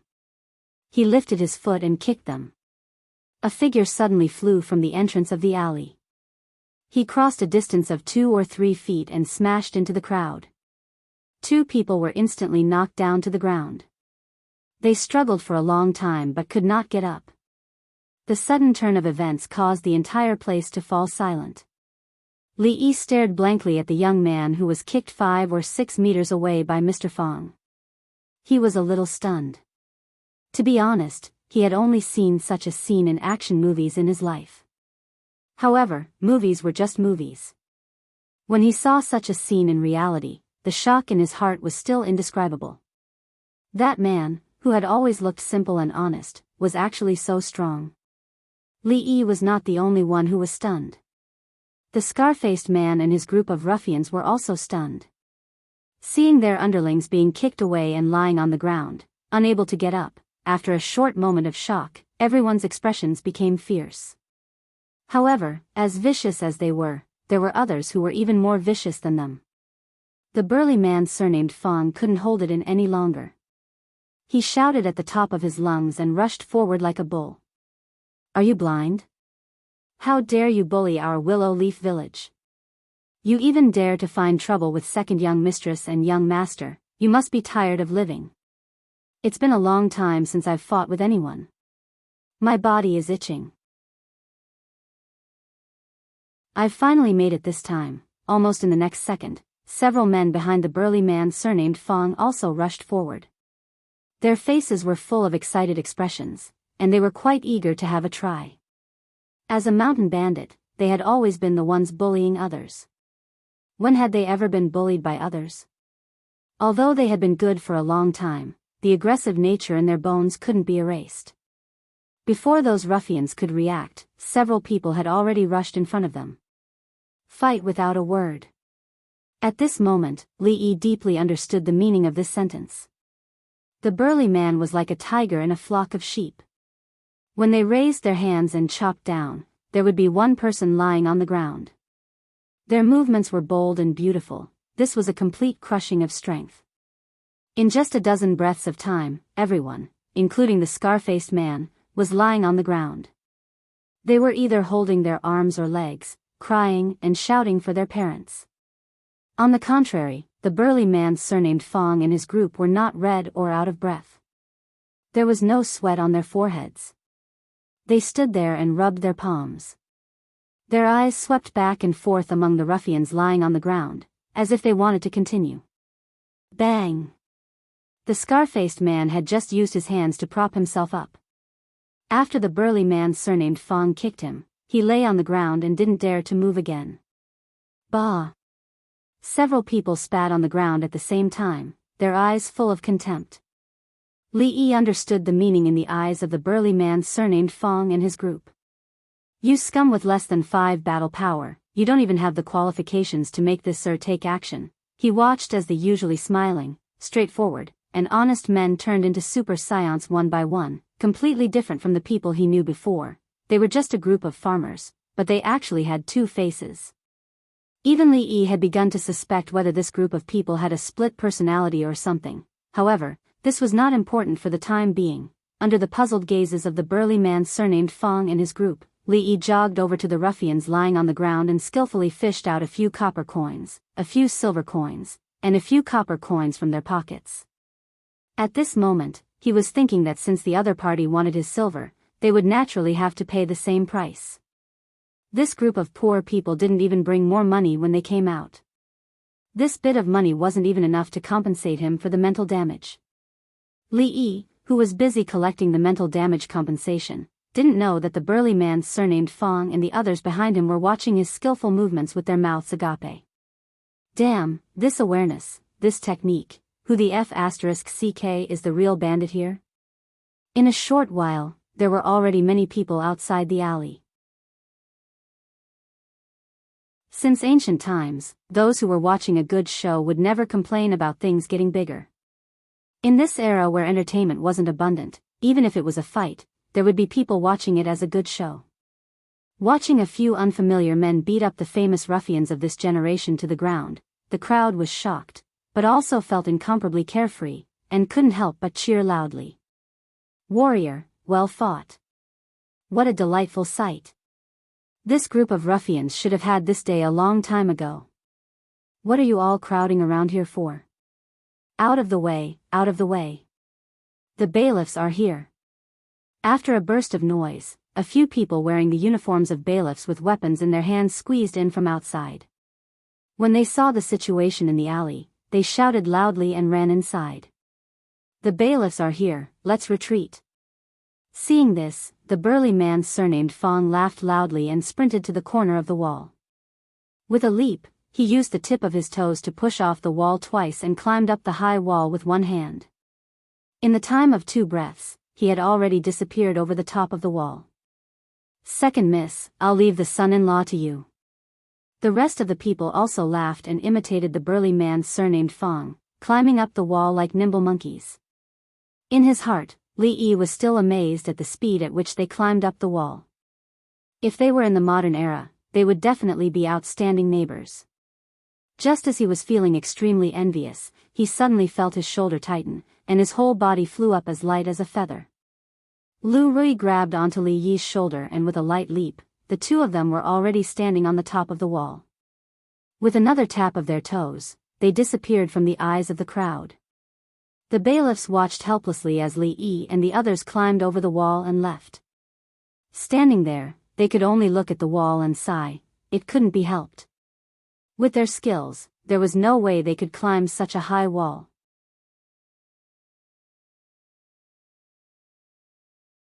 Chapter 33. Where are they? The constables were looking at the wall, not knowing how to chase after them. Suddenly, a voice came from behind them. Hearing this voice, everyone felt as if they had been granted amnesty. They turned their heads and pointed at the high wall behind them, saying weakly, "They ran away, ran away? Why aren't you chasing after them?" The woman wearing the uniform of a constable with a saber hanging from her waist glared at the constables. With a light leap, she was already on top of the wall. Just as she was about to chase after them, the constables below were shocked and hurriedly shouted, "Boss, wait! Is there anything else?" The female constable turned around and asked with a frown. One of the constables immediately said, "There are too many of them. It's too dangerous for the boss to go alone. Call a few more brothers later and we'll definitely be able to catch them." "Yes, boss." Everyone obviously didn't want the female constable to chase after them. At this moment, another constable stepped forward and pointed at the ruffian who was still lying on the ground, saying, "What should we do with these people? Should we send them to the clinic first?" The woman glanced at the knife-scarred man and the others. She did not hide the disgust on her face and coldly said, "They are not good people either. Capture them first and lock them up. We'll talk after we interrogate them." When the constables heard this, their faces all turned bitter. Usually, when they encountered street fights like this, if the circumstances were not serious, they would be punished and punished. This kind of thing happened a few times a day. If they were arrested and sent to the prison cell every time, wouldn't they, as constables, be busy to death? However, even though they were extremely unwilling, they still had to obediently carry out this lady's order. Not to mention her status as a constable, they were supposed to be under her jurisdiction. Even the county magistrate had to be polite to her, let alone them, who were just mere constables. Dejectedly, she walked to the ruffian who was still howling on the ground and kicked him hard. "Get up and follow us back to the county yamen." The development of the situation had taken a turn. The scarred man and the other ruffians were dumbfounded. They couldn't figure out how these constables handled cases. This time, they were clearly the victims, okay? Seeing that these constables had no room for negotiation, they felt as if they had eaten Chinese gold thread, bitter. He looked at these constables with resentment in his eyes. His heart was filled with resentment. You guys are abusing your power. You guys are handling the case recklessly. You guys are blind. One was happy while the other was sad. The ruffians were taken away dejectedly, but the onlookers couldn't help but cheer. Obviously, these people had been bullied by them a lot. This time, I'll let you off for now. The valiant and formidable-looking female constable stood on top of the wall. She glanced in a certain direction and leaped down lightly. A constable trotted over with a fawning look on his face. Boss, they've all been brought back, outside the prefectural city, at a tea stall by the roadside. With Lu Rui grabbing onto his shoulder and flying over countless walls, Li Yi finally witnessed what it meant to be able to leap onto roofs and vault over walls. He was a little afraid of heights, so he still had a lingering fear. When he finally got out of the city and sat down to calm himself down, the familiar voice of the man surnamed Fong came from the side. Son-in-law, why did those ruffians come for you? Even now, the man surnamed Fong was still curious about this matter. Generally speaking, if one was targeted by those ruffians, it was either because they were rich or because they were colored. These two, if those ruffians liked men, then what happened just now would be easy to explain. Although the young master didn't have much money, even the man surnamed Fong couldn't deny that in the eyes of those with special hobbies, the young master was probably a rare beauty. What's so strange about that? They wanted to rob me. Li Yi glanced at the man surnamed Fong and said. Huh, the man surnamed Fong and the others were stunned at first, but then they laughed honestly. Their faces clearly showed that they didn't believe him at all. Those ruffians also had proper business to do. So many people were gathered there just to rob a few copper coins? They had never seen such idle ruffians. It seemed like it was really because of the second reason. The man surnamed Fong thought in his heart with absolute certainty. This time, even Lu Rui looked at Li Yi with a slightly mocking expression. This obvious expression of disbelief dealt a huge blow to Li Yi's self-esteem. Lu Rui was fine, but Li Yi was already used to it. Even these ruffians dared to look down on him. Why would he tell them that he had earned 10 taels of silver with a wave of his hand? He took out the silver ingot and slammed it on the table. He ignored the shocked gazes of the man surnamed Fong and the others and continued to drink his tea. 10 taels of silver was undoubtedly an astronomical figure to the people present. If they were frugal, their families wouldn't have to worry about food and clothing for the next few years. They worked hard to herd the horses for a month, but their wages were only about 100 copper coins. The silver ingot in front of them was more than 100 times their wages. Even Lu Rui's pretty face finally lit up. She looked at Li Yi again. After a long time, the man surnamed Fong swallowed a mouthful of saliva and raised his head to look at Li Yi as he asked, young master, this silver, could it be that you stole it? Other than this reason, he couldn't believe that Li Yi had managed to earn so much money in such a short period of time. What a bumpkin. Li Yi cast a disdainful glance at the burly man with the surname Fong. He waved the painting tube in his hand and said faintly, "This is the meticulous brushwork fee for painting for people in the city just now." Painting? The man surnamed Fong was stunned. 10 taels of silver for a painting? How was this painting? This was clearly robbery. They thought about how they had worked so hard for a few copper coins, but this person had earned 10 taels of silver in such a short period of time. Everyone felt sad, but when they raised their heads to look at Li Yi, their expressions changed drastically. As expected of a scholar, young master was still the best. Not to mention 10 taels of silver, even if they were given 1 or 2 taels of silver, their lives in the stockade village would not be so difficult. It was even possible that they could eat meat every few days. Although these people were only boorish men, Li Yi still felt a little proud to be looked at by so many boorish men with such admiring gazes. When people were proud, they would always feel a little inflated. Looking at everyone's admiring gazes, Li Yi felt extremely comfortable. He waved his hand and said in an extremely forthright manner, "Today's tea is on me." The total cost of tea for the few of them was only 5 copper coins. Li Yi took back the silver and happily paid the bill with his private stash. Suddenly, he felt something. When he turned his head, he realized that Lu Rui was looking at him strangely.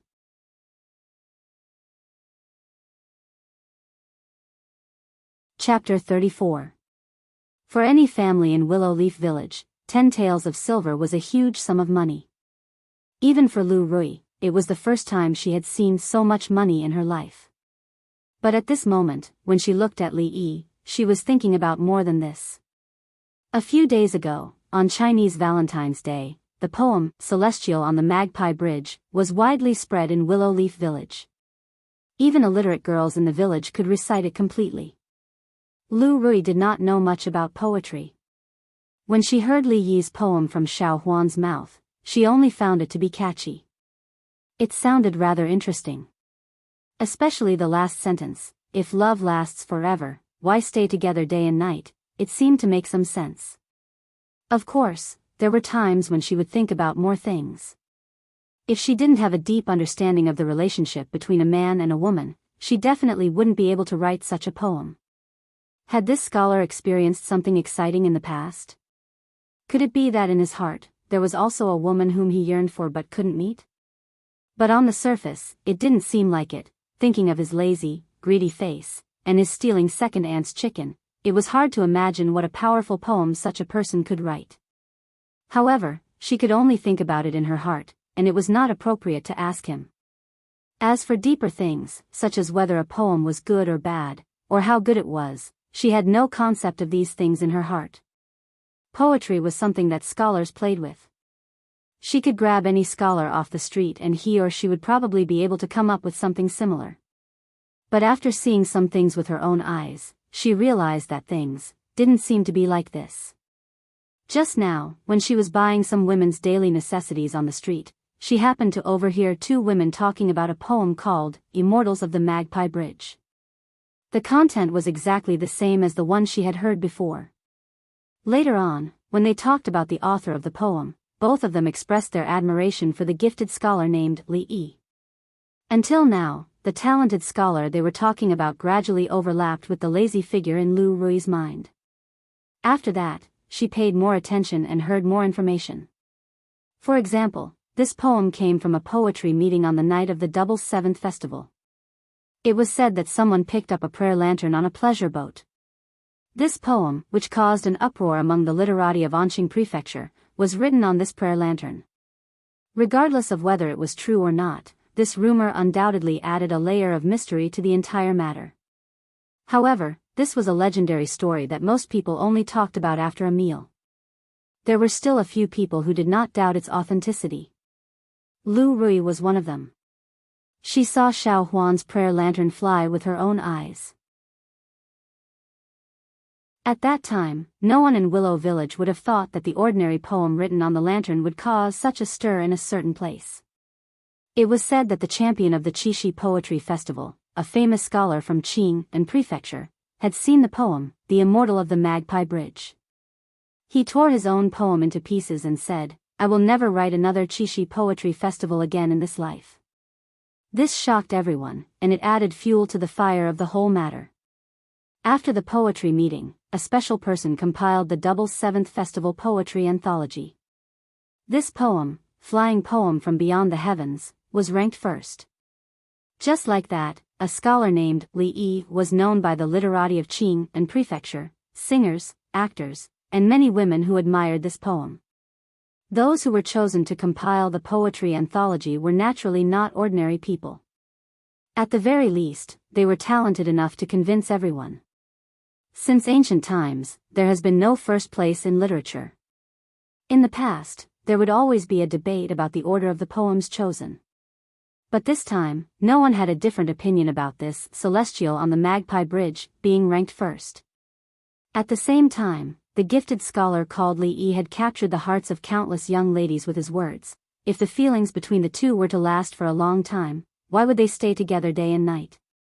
Of course, it wasn't just those young ladies. Some of the women who had truly experienced the twists and turns of their relationships were probably even more affected by these words. Even though his origin was still a mystery, it did not affect the admiration of the women. Even Li Yi himself did not know about this. Of course, Lu Rui knew about this. Thinking of the intoxicated expressions on the two women's faces as they talked, Lu Rui could not imagine how they would react if they knew that the peerless scholar they admired was this guy in front of her. Of course, she would never have imagined that the poem he had casually composed would be so good. Of all the scholars in Qing and Fu, not a single one could compare. Lu Rui did not know much about scholars. Even now, she still could not accept that the person she had casually snatched was so good. At this moment, she pushed these thoughts aside and lowered her head to see the paper tube that Li Yi had placed on the table.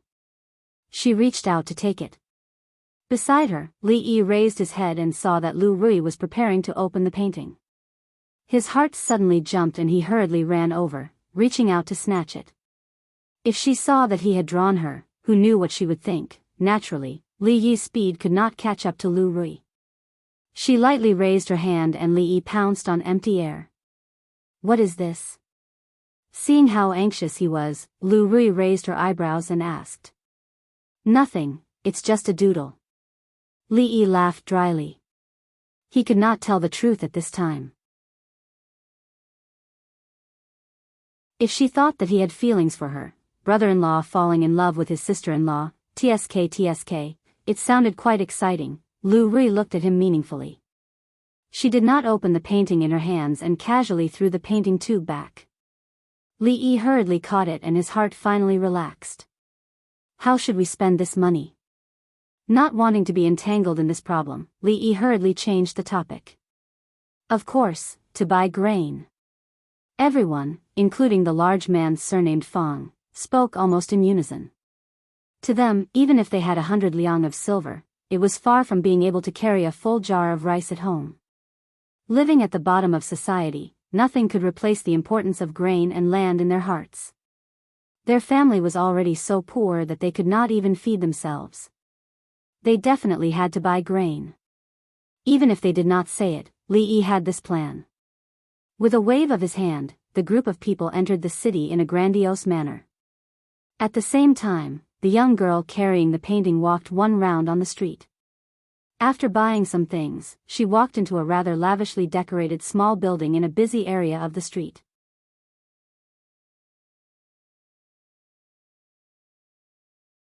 Chapter 35. Entering through the door, what came into view was an extremely spacious hall. Many coquettishly dressed women swayed their waists as they shuttled through the hall. Occasionally, they would conveniently lie into the arms of a guest, and the man's hands would immediately become unruly. The girl carrying the painting carefully avoided the crowd and went up the stairs on the side to the second floor. After a few steps, the door beside her suddenly opened, and a man with a ruddy face walked out. The girl once again skillfully avoided him, and walked straight to the door of the innermost room. If two lovers love each other for a long time, why would they be together day and night? A mellow voice came from the room.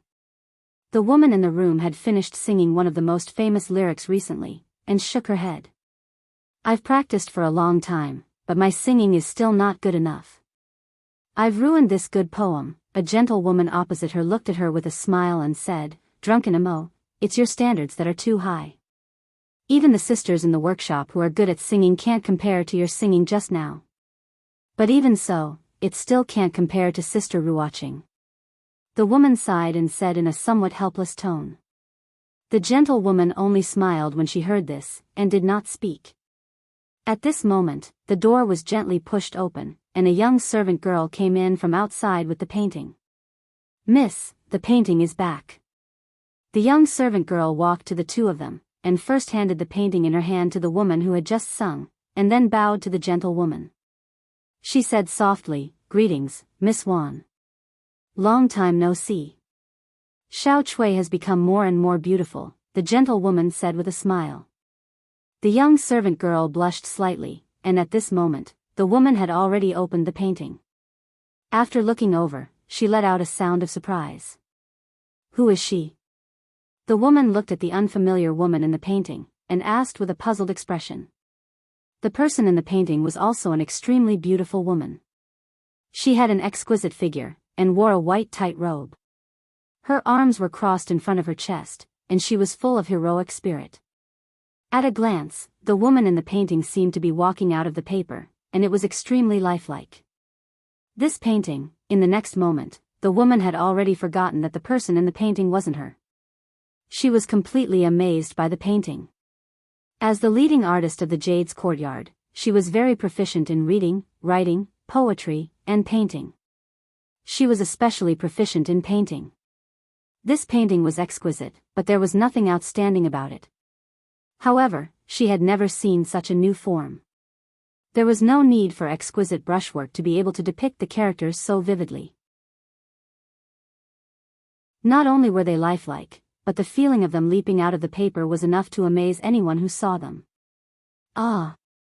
At this moment, the servant girl also saw the woman in the painting and couldn't help but cry out in alarm. Then, she said with a bitter expression, "Miss, I seem to have taken the wrong painting. I'll immediately exchange it."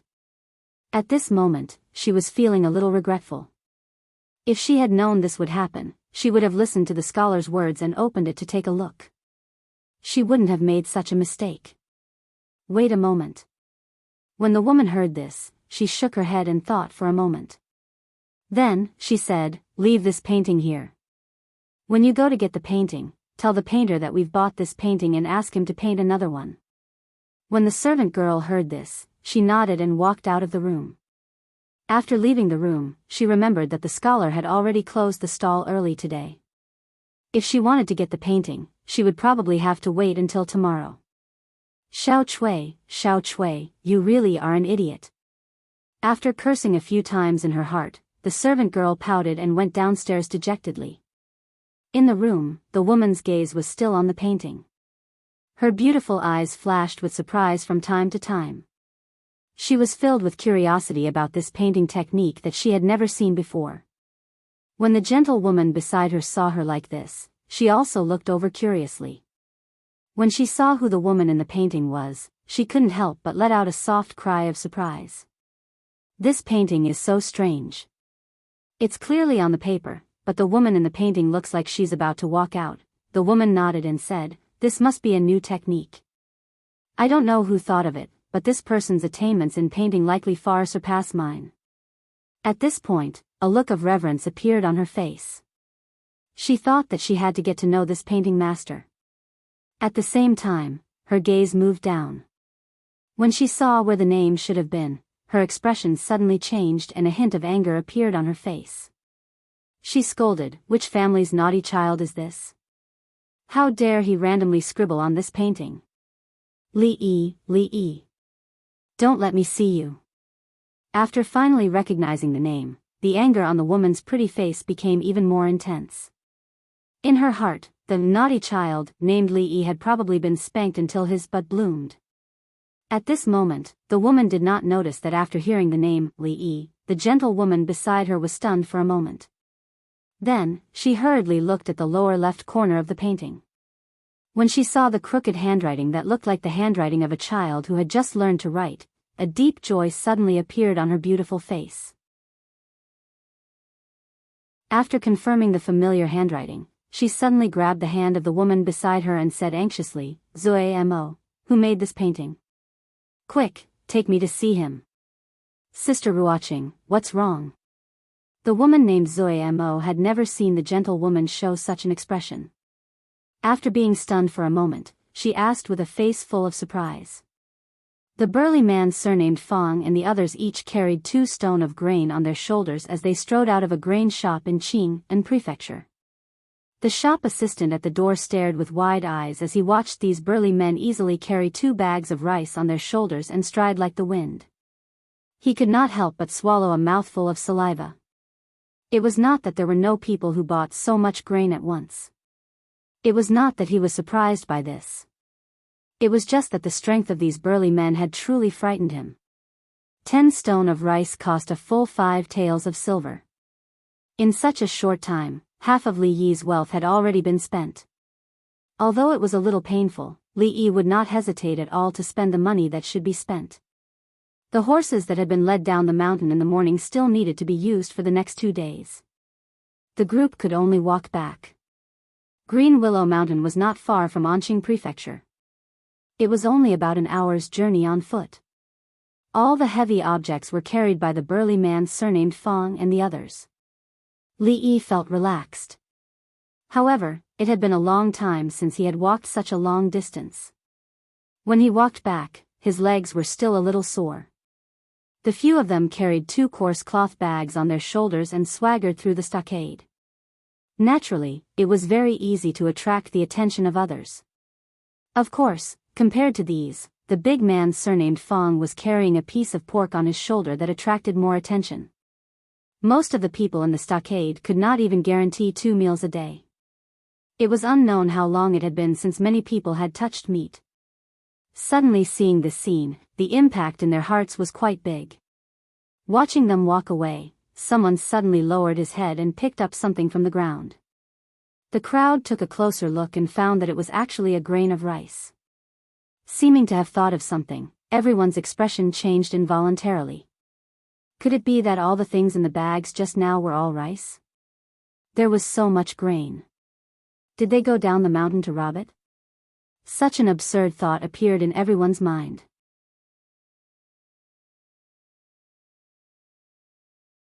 Chapter 36. For most of the families in the stockade village, there was never more than 1 bucket of rice in the rice jar at home. Their daily meals were mainly rice bran mixed with wild vegetables. The Lu family's life was slightly more prosperous, but it was at the level where they could only drink porridge. If the burly man surnamed Fong and the others were carrying rice on their shoulders, this idea was too extravagant, and they didn't even dare to think about it. It should be known that all the families in the entire Willow Leaf village combined might not even be able to gather 1 stone of rice, but those people had at least 10 stone, right? Under everyone's suspicious and shocked gazes, the burly man surnamed Fong and the others walked through the stockade village with their heads held high. When they looked at the direct descendants of the Lu family who usually didn't get along with them, their faces were full of undisguised pride and arrogance. In this day and age, being able to fill one's stomach gave one the right to be arrogant. Those who ate porridge could look down on those who ate bran vegetables, and those who ate rice could naturally look down on those who ate porridge. Carrying rice and meat in the stockade village, one's back could be straighter than others. Xiao Huan was in the courtyard washing the clothes that Li Yi had changed out of yesterday. The courtyard door was suddenly pushed open, and the burly man surnamed Fong and the others walked in with a glowing face, carrying bags on their shoulders. Uncle Fong. Seeing Li Yi and Lu Rui behind the burly man surnamed Fong and the others, the young servant girl hurriedly stood up from the stool. Young master, where should we put the food? Walking into the courtyard, the burly man surnamed Fong shouted at the top of his voice. Li Yi pointed in the direction of the kitchen and said, "Move it all there. Leave half of the meat and 2 stone of the food. Everyone can take the rest and divide it." The burly man surnamed Fong was stunned at first, as if he couldn't believe his ears. Then he hurriedly said, "Young master, you can't, we..." Li Yi waved his hand and didn't wait for the burly man surnamed Fong to continue. "I have the final say on how to divide these things. It's decided." Then, he stretched out his hand and waved it in front of the little maid, who didn't know what was happening. "Don't wash the clothes. Go and boil some hot water first. We need it for bathing later." After running around for a whole day, riding the horse all the way back, and walking all the way back, Li Yi did not have the stamina of the burly man surnamed Fong. He was unbearably tired, and there were probably a few blisters under his feet. Now, he just wanted to take a comfortable hot bath and then have a good sleep. No matter how big the matter was, he would deal with it tomorrow. The young servant girl's gaze rested on the half a fan of pork carried by the burly man surnamed Fong for a long time. When she heard Li Yi call her, she hurriedly responded with an "N," put down the clothes in her hands, and ran to boil water.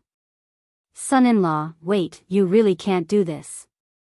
The man surnamed Fong put down the things on his shoulder and was about to chase after Li Yi when a figure suddenly blocked his path.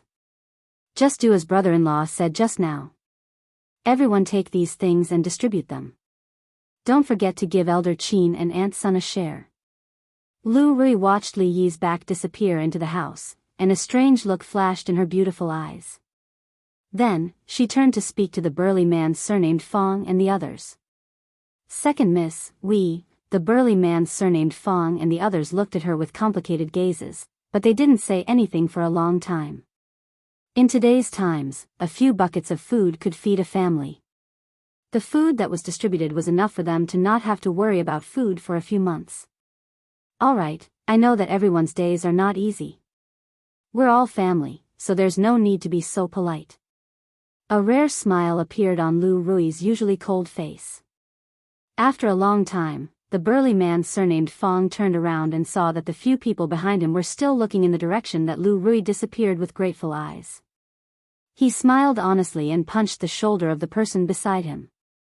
He pointed to the kitchen and said, "What are you waiting for? Move the things in first." Wearing only a loincloth and lying in the wooden bathtub that was half the height of a person, Li Yi immediately felt refreshed. The fatigue accumulated during the day was swept away. The only flaw was that the space in the bathtub was a little small. If there was a chance in the future, he would definitely make a bathtub or dig a big bathtub at home and use it as a hot spring and a swimming pool. Xiaohuan walked in from outside and added some warm water into the bathtub. When she looked at the bathtub, her pretty face couldn't help but blush slightly. She thought about the situation when she first met the son-in-law, and her little face became even more like a ripe apple. "Son-in-law, Xiaohuan will help you wipe your back." The little servant girl picked up the towel and said softly. The little servant girl was very skilled at scrubbing his back. Her strength was neither light nor heavy. Li Yi leaned on the edge of the bathtub and enjoyed the little servant girl's back-scrubbing service. He suddenly felt that the life of the ancient people was too extravagant and too depraved. It was already like this to have a little servant girl. He didn't know how luxurious those rich people's homes were. As a good youth of the 21st century, how could he allow himself to degenerate and be poisoned by the luxurious atmosphere of the feudal society? A man shouldn't be greedy for pleasure. Thinking like this, he opened his mouth and said to Xiaohuan, "A little to the left, a little to the left." Yes, there. After a long day of hard work, the happiest thing was to have a comfortable hot bath under the service of a beautiful servant girl and then have a good night's sleep. It was a dreamless night of sleep until the next morning. Of course, if a beautiful servant girl could serve him in bed, it would be even better. He didn't think about having a servant girl serve him in bed. A 15 or 16-year-old girl was still underage in the future. Li Yi wasn't that beastly. Towards this adorably silly servant girl, Li Yi had never thought in that direction. Moreover, if he really did this, he was worried that when he woke up tomorrow morning, his wife or sister-in-law would cut off his tool of crime. A moment later, the little servant girl left the room. When she passed by the kitchen, she went in to take a look. Seeing half a piece of pork on the table and 2 stones of white rice on the side, her small mouth slightly opened. It was hard to say whether the expression on her face was surprise or joy. In the past, when she went out to buy things, she would at most buy a small bag of brown rice or flour. There wasn't any extra money at home to buy more things. This was the first time the little servant girl had seen so much food. It seems that the son-in-law bought all of this. After muttering a few words, a trace of a smile appeared on the young girl's face. She faintly felt proud. Putting away the piece of pork, she walked briskly back to the courtyard to wash the clothes that she hadn't finished washing. Halfway through the bath, she remembered that the son-in-law had instructed her to lock something in a cabinet and not let the second young miss see it. The young maidservant hurriedly got up and picked up a painting tube that was placed on the table by the door. Just as she was about to lock it in the cabinet, her footsteps suddenly paused. She peeked into the bedroom and found that Li Yi was already asleep. When she looked at the thing in her hands again, a trace of doubt appeared on her small face. What is it that is so mysterious? Not letting second miss see, Xiaohuan secretly opened it to take a look. Son-in-law shouldn't know, right? Once again confirming that Li Yi wouldn't suddenly wake up, the young girl pulled open the string on the outside of the painting tube like a thief. When the portrait of an extremely beautiful and unfamiliar girl appeared in front of her, the little servant girl's expression froze. For a moment, she was stunned. After a long time, she stuck out her tongue and said in a small voice, "If 2 people love each other for a long time, Why would they stay together day and night? The person's son-in-law was talking about, could it be this girl?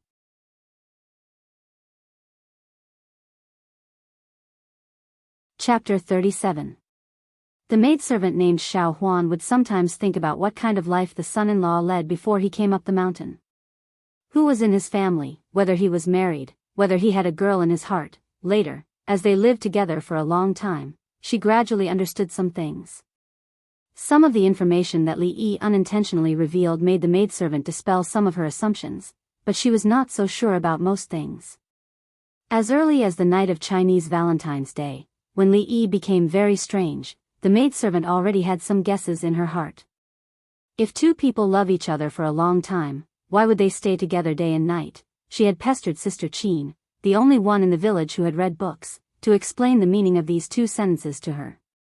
She only remembered that Sister Qin had said at that time that son-in-law was probably a person with a story. She looked at the painting in her hand again. Looking at the beautiful girl, the maidservant could not help but let her imagination run wild. Could it be that this was son-in-law's former sweetheart? One was a dignified scholar, the other was a charming beauty. They should have been a pair that would be envied by the world, helping each other in times of hardship and accompanying each other for a lifetime. But suddenly, there was a great change. The scholar was kidnapped by the mountain bandits and became the husband of the village's stronghold, while the beauty sat alone in her boudoir, washing her face with tears.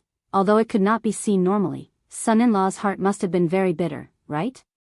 Thinking of this, an inexplicable feeling suddenly surged in the young girl's heart. She felt a lump in her throat and her heart tightened. Tears fell down her cheeks. Xiao Huan, what's wrong? A familiar voice suddenly sounded beside her. The young girl was startled. When she turned her head, she saw Lu Rui standing behind her. Ah, second miss. She quickly reached out to wipe her tears and said, nothing, I accidentally squinted my eyes just now. What is this? Lu Rui looked at the seemingly familiar painting in her hand and looked over. A nap solved 1,000 worries. When Li Yi woke up the next day, it was almost lunchtime. Of course, he didn't have time to teach the naughty children, and no one paid him a salary. He didn't have enough motivation to work. Fortunately, it was up to him whether he went to school or not, and there were no restrictions. There was no one in the courtyard. Lu Rui should have gone out to practice. As for Lu Rui, Li Yi hadn't seen her since yesterday. He was used to her occasional disappearances. Xiao Huan was cooking in the kitchen. It was not appropriate for a man to wander around the kitchen all the time. Moreover, after a long time, Li Yi himself would get tired of it. As early as half a month ago, he had begun to consciously teach Xiao Huan some things about cooking. In short, she could not just casually throw something into the pot and cook it like before. Eating should be a kind of enjoyment, not as simple as filling the stomach.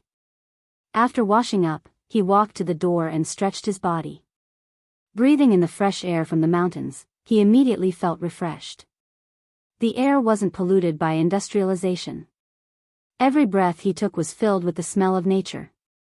It was extremely fresh and had a strong smell of meat. After carefully distinguishing it, Li Yi was sure that he didn't smell wrong. It was indeed the smell of meat. The smell didn't come from his own kitchen. Last night, he had told Xiao Huan to handle the meat himself. He wrinkled his nose and sniffed. Looking in the direction of the smell, he saw the naughty child from Master Fang's family walking over with a huge bowl in his hands. The naughty child walked up to Li Yi, holding the bowl and said timidly, "Young master, my father asked me to bring this over." Seeing the big bowl of cooked meat in the naughty child's hands, Li Yi smiled and patted his head. He took the bowl from his hands. Although he didn't lack it, it was a kind gesture, so he couldn't refuse it. After completing the task his father gave him, the naughty child didn't even say, "Goodbye, young master," and ran home. Today, not only was there delicious rice, but there was also meat to eat. The naughty child's smile had already reached the corner of his mouth, and his heart had already flown home. Not only did Li Yi smell the strong smell of meat, but many people in the Willow Leaf village stood at the door and swallowed their saliva as they smelled the fragrance in the air. Looking at the situation in the village, even rice was a luxury. It had been a long time since the people in the village smelled the smell of meat. When they saw the naughty children strolling around the village with bowls of white rice and a layer of meat on top of the rice, everyone couldn't stay calm. Not to mention pork, even the richest family in the village couldn't be so extravagant with white rice. A group of landless tenant farmers actually ate better food than the people of the Liu family who had land. Many people couldn't help but stare at them. Thinking of what happened yesterday, some people finally realized that the things that Master Fong and his people brought back to the village were really food. A whole 10 stones of rice. For them, this was no less than an astronomical figure. Some people couldn't help but run to inquire about the news. When they came back, they were in a trance. They were worried that they didn't have a place to show off. When they were asked, Master Fong and his people naturally didn't hide anything and told them the whole story. When the news reached the ears of the people, it became a story of a powerful new son-in-law who easily exchanged a painting for 10 taels of silver. The meat and food were all bought by him. After hearing this piece of news, the crowd was left with nothing but deep shock. Among them, no one had seen what 10 taels of silver looked like. Previously, Fong's family was so poor that they didn't even have food to eat, but now they could eat rice and meat, which shocked them even more. At this time, the ones who regretted the most were the women who paid Li Yi to paint on the Chinese Valentine's Day. When they thought that the sky lamp they released was worth 10 taels of silver, their hearts were bleeding. Using 10 taels of silver to release the sky lamp was probably the most extravagant thing they had ever done in their lives. As for those who were originally from families similar to Master Fong and his people, they could only watch the people eat meat. They were filled with regret. They secretly regretted why they didn't stand on the side of Lu Rui and Lu Rui when everyone joined forces to attack the direct line of descent.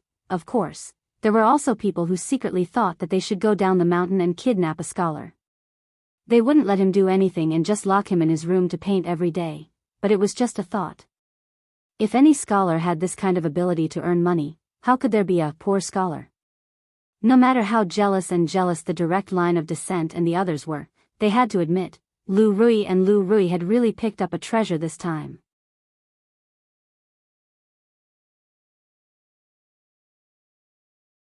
Chapter 38. Li Yi did not know that he had become a treasure in some people's hearts. At this moment, he was taking inventory of the things he bought when he went down the mountain. Other than grain, meat, and some common vegetable seeds, he also bought a lot of seasonings that were used in cooking. He originally thought that the ancient people would be far inferior to the modern people in this aspect, but what Li Yi did not expect was that the seasonings of this era were actually more than what he had seen in the modern world. He was dazzled by the variety and simply bought a little of everything. After buying a lot of things, he spent more than half of the 10 taels of silver. There was still about 3 taels of silver left, but Li Yi did not spend it immediately. He kept some money for emergencies. When it was time to eat breakfast, Rui had not returned yet. When Li Yi asked Xiao Huan about it, the reply he received was that the young miss was often like this and the servant girl was already used to it. As for Lu Rui, Li Yi did not have much to worry about. To be able to shatter a solid wooden table with one palm, she was indeed a hero among heroes. Under normal circumstances, she would not encounter any danger. It was just that disappearing without a sound was not a good habit. Li Yi shook his head and no longer thought about this matter. He took out the hawthorns he bought yesterday and walked into the kitchen. Xiao Huan was washing the dishes in the kitchen. When she saw Li Yi walk in, she poured the leftover frosting from the Qiao Qiao festival into the pot. After adding a little water, she used a small fire to slowly boil it. After instructing the servant girl to watch the fire and not burn the syrup, Li Yi cleaned the hawthorns and used a knife to carefully cut them in half. He took out the seeds and polished the bamboo skewers that he had prepared beforehand and placed them to one side. The servant girl sat in front of the stove, her large eyes occasionally glancing in his direction. Son-in-law looks like he is going to make something delicious again, the servant girl thought and began to look forward to the delicious food she was about to eat. What Li Yi planned to make today was candied hawthorns. There were no candied hawthorns in this world, but in his original world, it was one of the most popular snacks for thousands of years. Although there were great changes in the types of candied hawthorns in modern times, whether it was the careful selection of the raw materials, the exquisite packaging, or the substitution of other fruits, the taste of candied hawthorns was constantly changing. However, there was a kind of sourness with a hint of sweetness and a lingering fragrance in the mouth that could never be replaced. When Li Yi was young in his hometown in the countryside, what he most looked forward to seeing was the peddler who carried a swollen wooden stick filled with candied hawthorns. He would spend a few cents to buy a stick of candied hawthorns and would lick it for half a day. Later, when he grew up, he did not eat it again. Now that he came to this world, he missed that familiar taste. When these memories that belonged to him appeared in this world, his heart would also receive some comfort. Not long after, when the sugar in the pot was almost cooked, Li Yi skewered the hawthorns on the bamboo skewers and rolled them in the pot. The surface of the fruit was covered with a layer of crystal-clear sugar coating. After taking it out of the pot, the sugar quickly condensed and the world's first stick of candied hawthorns was out of the pot. In less than a quarter of an hour, Li Yi and Xiao Huan were squatting at the door, each holding 2 skewers of candied haws in their hands. They took a bite, and after a crisp sound, there was a sweet and sour taste in their mouths. This was the first time the servant girl ate candied hawthorns. She did not eat them in one bite like Li Yi, but first stuck out her little tongue to lick the sugar coating. Even her heart was filled with sweetness and her eyes curved into beautiful crescent moons. This scene was obviously very tempting. After a glance, Li Yi did not dare to look anymore. A young girl's unintentional action could almost make people lose control. What would happen when she grew up? Facing the 3 beauties at home all day, she could still maintain her chastity. Li Yi felt that even if Lu Xiaohui was reborn, he would not be able to do this. What is this? After finishing the 2 sticks of candied hawthorns in a few bites, a voice suddenly came from behind. Turning his head, he saw Lu Rui walking over with a stick of candied hawthorns in her hand. There was only half of the hawthorns left on the top. It was obvious that she had taken a bite. Oh, that is used to poison rats. There is arsenic in the icing, you must not eat it. Flicking away the remaining sugar residue at the corner of Lu Rui's mouth, Li Yi said with a straight face. As soon as he finished speaking, Lu Rui's expression changed and her pretty face immediately turned pale. Young master, one of the candied hawthorns is missing. At this moment, the young servant girl walked over with 2 sticks of candied hawthorns in her hand and said with some confusion. Lu Rui turned her head and saw the thing in Xiao Huan's hand. There was still a bit of sugar coating at the corner of her mouth. When she turned back to look at Li Yi, her pretty face turned cold and her hand was already on the hilt of the sword at her waist. Li Yi raised his eyebrows. He was so used to teasing Xiao Huan that he did not realize that it was the witch Lu Rui just now. He stood up abruptly and strode out of the door. I remember now, we still have to go to school today. The young servant girl was stunned when she heard that. She said, Young master, have you forgotten? The school is closed today, you don't have to go, ahem, ahem. Little Huan, you remembered wrongly. Li Yi coughed dryly as he quickened his pace. His casual joke had clearly frightened Lu Rui. If she were to fly into a rage out of humiliation, he would not be able to withstand it with his puny body. Bang! Li Yi, who was rushing away from the scene, was caught off guard and bumped into someone. It was soft and he smelled a familiar fragrance. Lu Rui raised her head and looked at him. She frowned and said, Husband, why are you in such a hurry? Li Yi looked up and was about to speak when he suddenly saw blood seeping out of her sleeve where he bumped into her just now. He could not help but be stunned. It was just a bump. Was it so serious? Then, he realized something and hurriedly grabbed her hand and asked, Are you hurt? Miss, what happened to you? The young servant girl ran out of the courtyard and asked in panic. Lu Rui's figure followed closely behind. Seeing that she was standing there and was not seriously injured, she felt slightly relieved and asked, Are you okay? Lu Rui withdrew her hand without a trace and smiled faintly. She said, It's just a small injury. It's not a big deal. She reached out and handed a small bag of things to Xiao Huan. She said, "There's some food here. Put it in the kitchen. You've lost so much blood. What's not a big deal?" Li Yi frowned and threw the small bag of food to the side. He grabbed Lu Rui's hand again and strode into the house. "Xiao Huan, go boil some water and bring the small box in my room over." Soon, a voice came from the house. The young servant girl nodded and ran to the kitchen to boil water. Being dragged into the house by Li Yi, Lu Rui opened her mouth but did not say anything in the end. Inside the house, Li Yi held Lu Rui's arm and untied the bandage she had casually wrapped around her wound. When he saw the wound that was more than 2 inches long and was still bleeding, he could not help but gasp. "How did you get hurt?" A cold light flashed in Lu Rui's beautiful eyes when she saw the wound.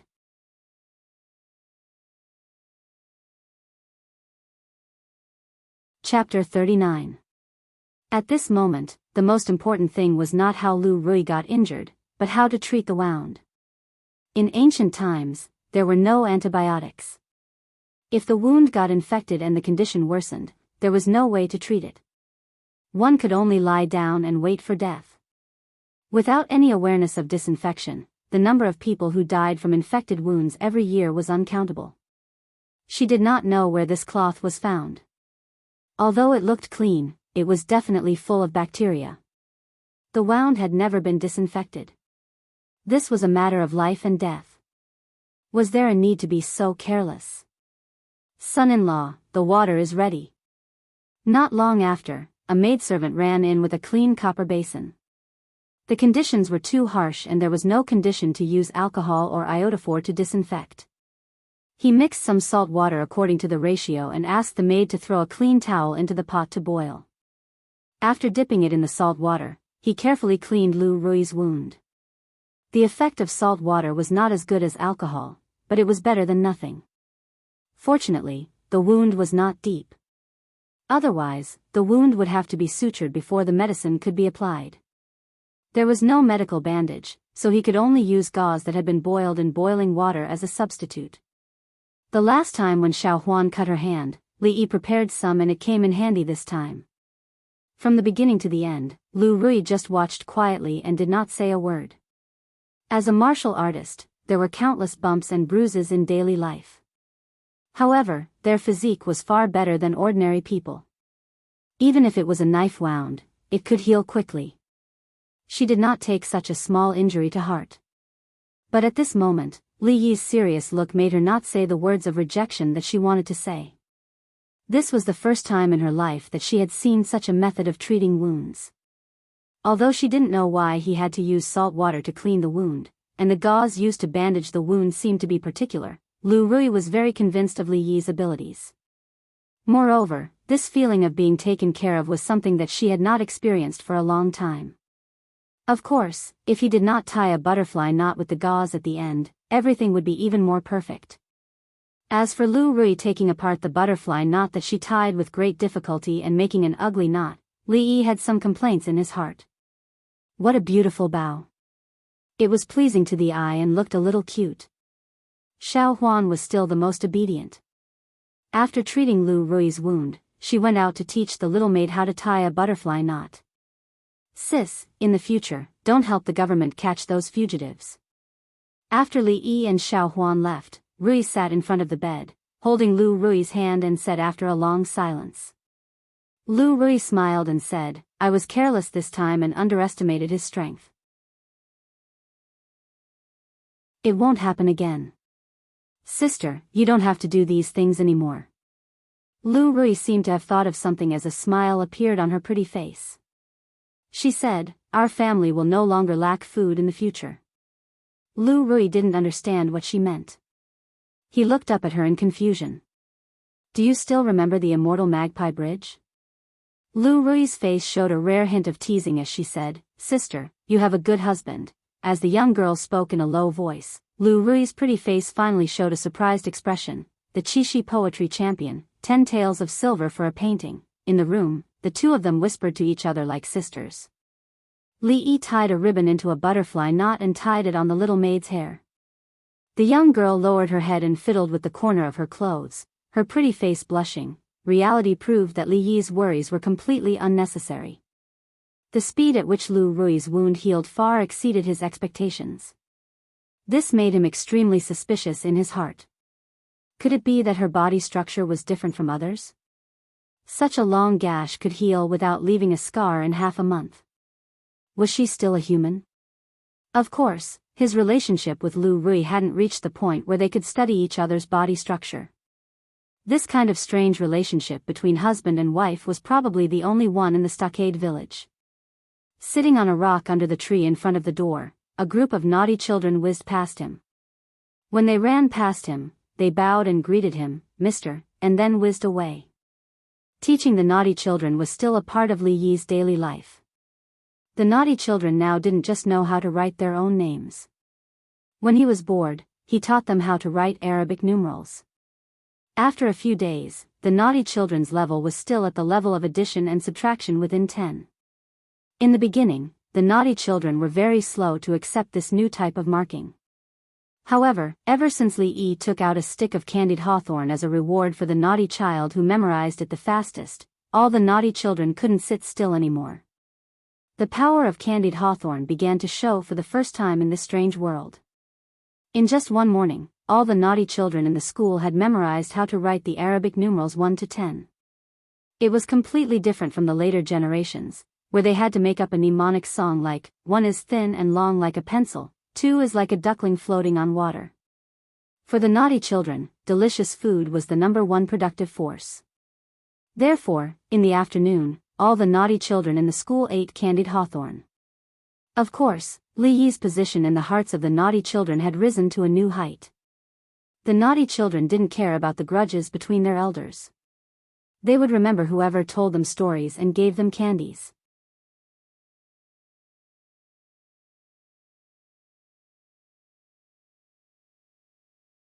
Chapter 40. It had been a long time since Li Yi came to Willow Leaf Village.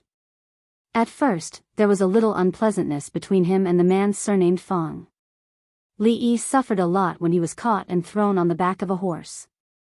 However, as the two gradually became familiar with each other, the little unpleasantness also disappeared.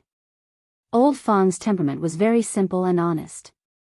Although he was a little stupid, he was loyal to Lu Rui and her sister. Li Yi liked such a simple and honest person. There were a dozen simple people like the man surnamed Fang in the village. If it were not for these people who had been helping them all these years, Lu Rui and her sister would have been eaten up by those covetous uncles. Whoever was good to his wife and sister-in-law, he would be good to them. This had always been Li Yi's way of doing things. That was why he could distribute the food to them without so much as a frown. During this period of time, he had truly treated them as his own people. The man surnamed Fang came over and sat on the stone next to Li Yi. He seemed to be in a bad mood. "Fang, what's wrong? You look sad. Did Dahe steal Zhu Zi's steamed buns again?" After getting familiar with him, Li Yi also called the man surnamed Fang casually. Zhu Zi was the son of the man surnamed Fang, and Dahe was their yellow native dog, a dog that always liked to steal the children's steamed buns. Li Yi had seen countless times that Dahe had a steamed bun in its mouth, and the man surnamed Fang chased it all over the village with a broom in his hand. He swore that he would kill it and eat it with wine when he got back. As a result, the chase between a man and a dog would happen again every few days. It was reasonable to say that the man surnamed Fang should not be worried recently. Because of the food distributed last time, Fang's family temporarily moved from the bottom of the village to a well-off level and walked ahead of most people. At least for a short time, they did not have to worry about food and clothing. This was also what Li Yi found strange. At this time, the burly man surnamed Fang obviously shouldn't be worrying. Could it be that he also encountered those special days of the month? Of course, it could not be ruled out that the couple's life was not harmonious last night, and he was despised by his mother-in-law in the morning. However, looking at Fang's energetic appearance, this possibility should not be high. Sigh. The man with the surname Fang sighed and turned to look at Li Yi. He asked, "Young master, do you think I can only stay with my mother-in-law for the rest of my life?" When he said this, a strong unwillingness appeared on the face of the simple and honest man. At this moment, Li Yi actually saw in his eyes an unyielding resistance to fate. He looked at Fong with some surprise. If he didn't misunderstand, was Fong talking about his life ideals with him? For a long time, Li Yi had thought that Fong was just a salted fish without a dream. Like most people in the village, he had a home that could shelter him from the wind and rain, a wife, and a child. He lived an ordinary life for a few decades, and his life passed just like that. Once a salted fish had a dream, he would no longer be a salted fish. He would become a salted fish with a dream. From Fong's eyes, Li Yi could see his dissatisfaction with his current life. Obviously, Fong was different from the other guys who only had bodies but no brains. Could it be that you want to marry a few more concubines? Li Yi looked at Fong and asked in surprise. Fong shivered when he heard this. He looked around and didn't find his mother-in-law's shadow. Only then did he feel relieved. He sighed and said, "Zhuzi is not young anymore. In a few years, I will arrange a marriage for him. But with the situation at home, we can't even afford a decent betrothal gift. We can't earn much money from herding horses, and it's not even enough to buy food. I'm thinking if I can find another way to make a living." "Young master, you are a capable person. Can you give me some ideas?" Li Yi didn't expect that Fong was actually worried about this matter. Fong's child should be less than 10 years old this year, right? He was running around the village naked all day with snot coming out of his nose. How could Fong think about marrying a wife so quickly? Even though he knew that people in this era generally got married much earlier than in modern times, he really couldn't imagine what that silly naughty child would look like when he got married. However, no matter what era it was, there was one thing that didn't change much. The problem that Fong was facing now should be the same as the man's parents worrying about buying a house and a car before they got married thousands of years later. Li Yi thought that Fong was tired of his mother-in-law all day long and wanted to find another concubine. He didn't expect that Fong was actually planning for his naughty child. Poor parents in the world. There was a heaven-defying cheating device in his mind. In this incomparably backward feudal era, Li Yi actually had countless ways to earn money. Simple alcohol purification, making a few pieces of soap, a few bottles of perfume, or even selling paintings could make a fortune. The reason why he hadn't taken action yet was because he was too lazy. After experiencing life and death, the current Li Yi felt that his previous life was really boring. Every day, he did things that he didn't want to do. Every day, he worked hard and conscientiously. It was too boring and too tiring. As a person who had lived 2 lives, he had to sit there every day and paint for people. What was the difference between him and his previous life? Life wasn't just about being born and living on. He didn't want to be rich and powerful, but he wanted to live a peaceful life. This was his current attitude towards life. Of course, before that, he had to accumulate enough wealth. Otherwise, he could only pursue a peaceful life while eating scraps and vegetables. It was a good thing that Fong had ideas and ideals. Recently, Li Yi also had an idea in his mind. After being here for so long, it was time to do something for this world. High-density alcohol and soap could not be made in a hurry. Just buying the raw materials would cost a lot. Without dozens or hundreds of taels of silver, he could only think about it. The cost was small, and the returns were quick. Li Yi thought about it for a while and finally came up with a good idea. The candied haws that only appeared in the Willow Leaf Village should go out of the mountain and bring benefits to the naughty children in this world.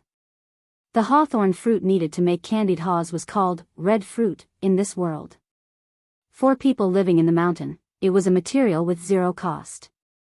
There was a large hawthorn forest behind the mountain, and there were as many fresh hawthorn fruits as one wanted. The icing used to make the candied haws needed to be bought in the marketplace at the foot of the mountain, but the price was not too high. 2 taels of silver were enough to start the candied haws plan. For the time being, it would be the first step of his plan to make money in this world. Li Yi had absolute confidence in this kind of treasure, which had been passed down for thousands of years in the original world and was still very attractive to naughty children. The reason why he hadn't brought it up was that he didn't want to work himself to death all day carrying a stick through the streets. When he turned around and saw Old Fawn's depressed face, Li Yi's face lit up like a spring breeze. Speaking of this idea, I do have one. You're tuning into the Journey of the Soul YouTube channel.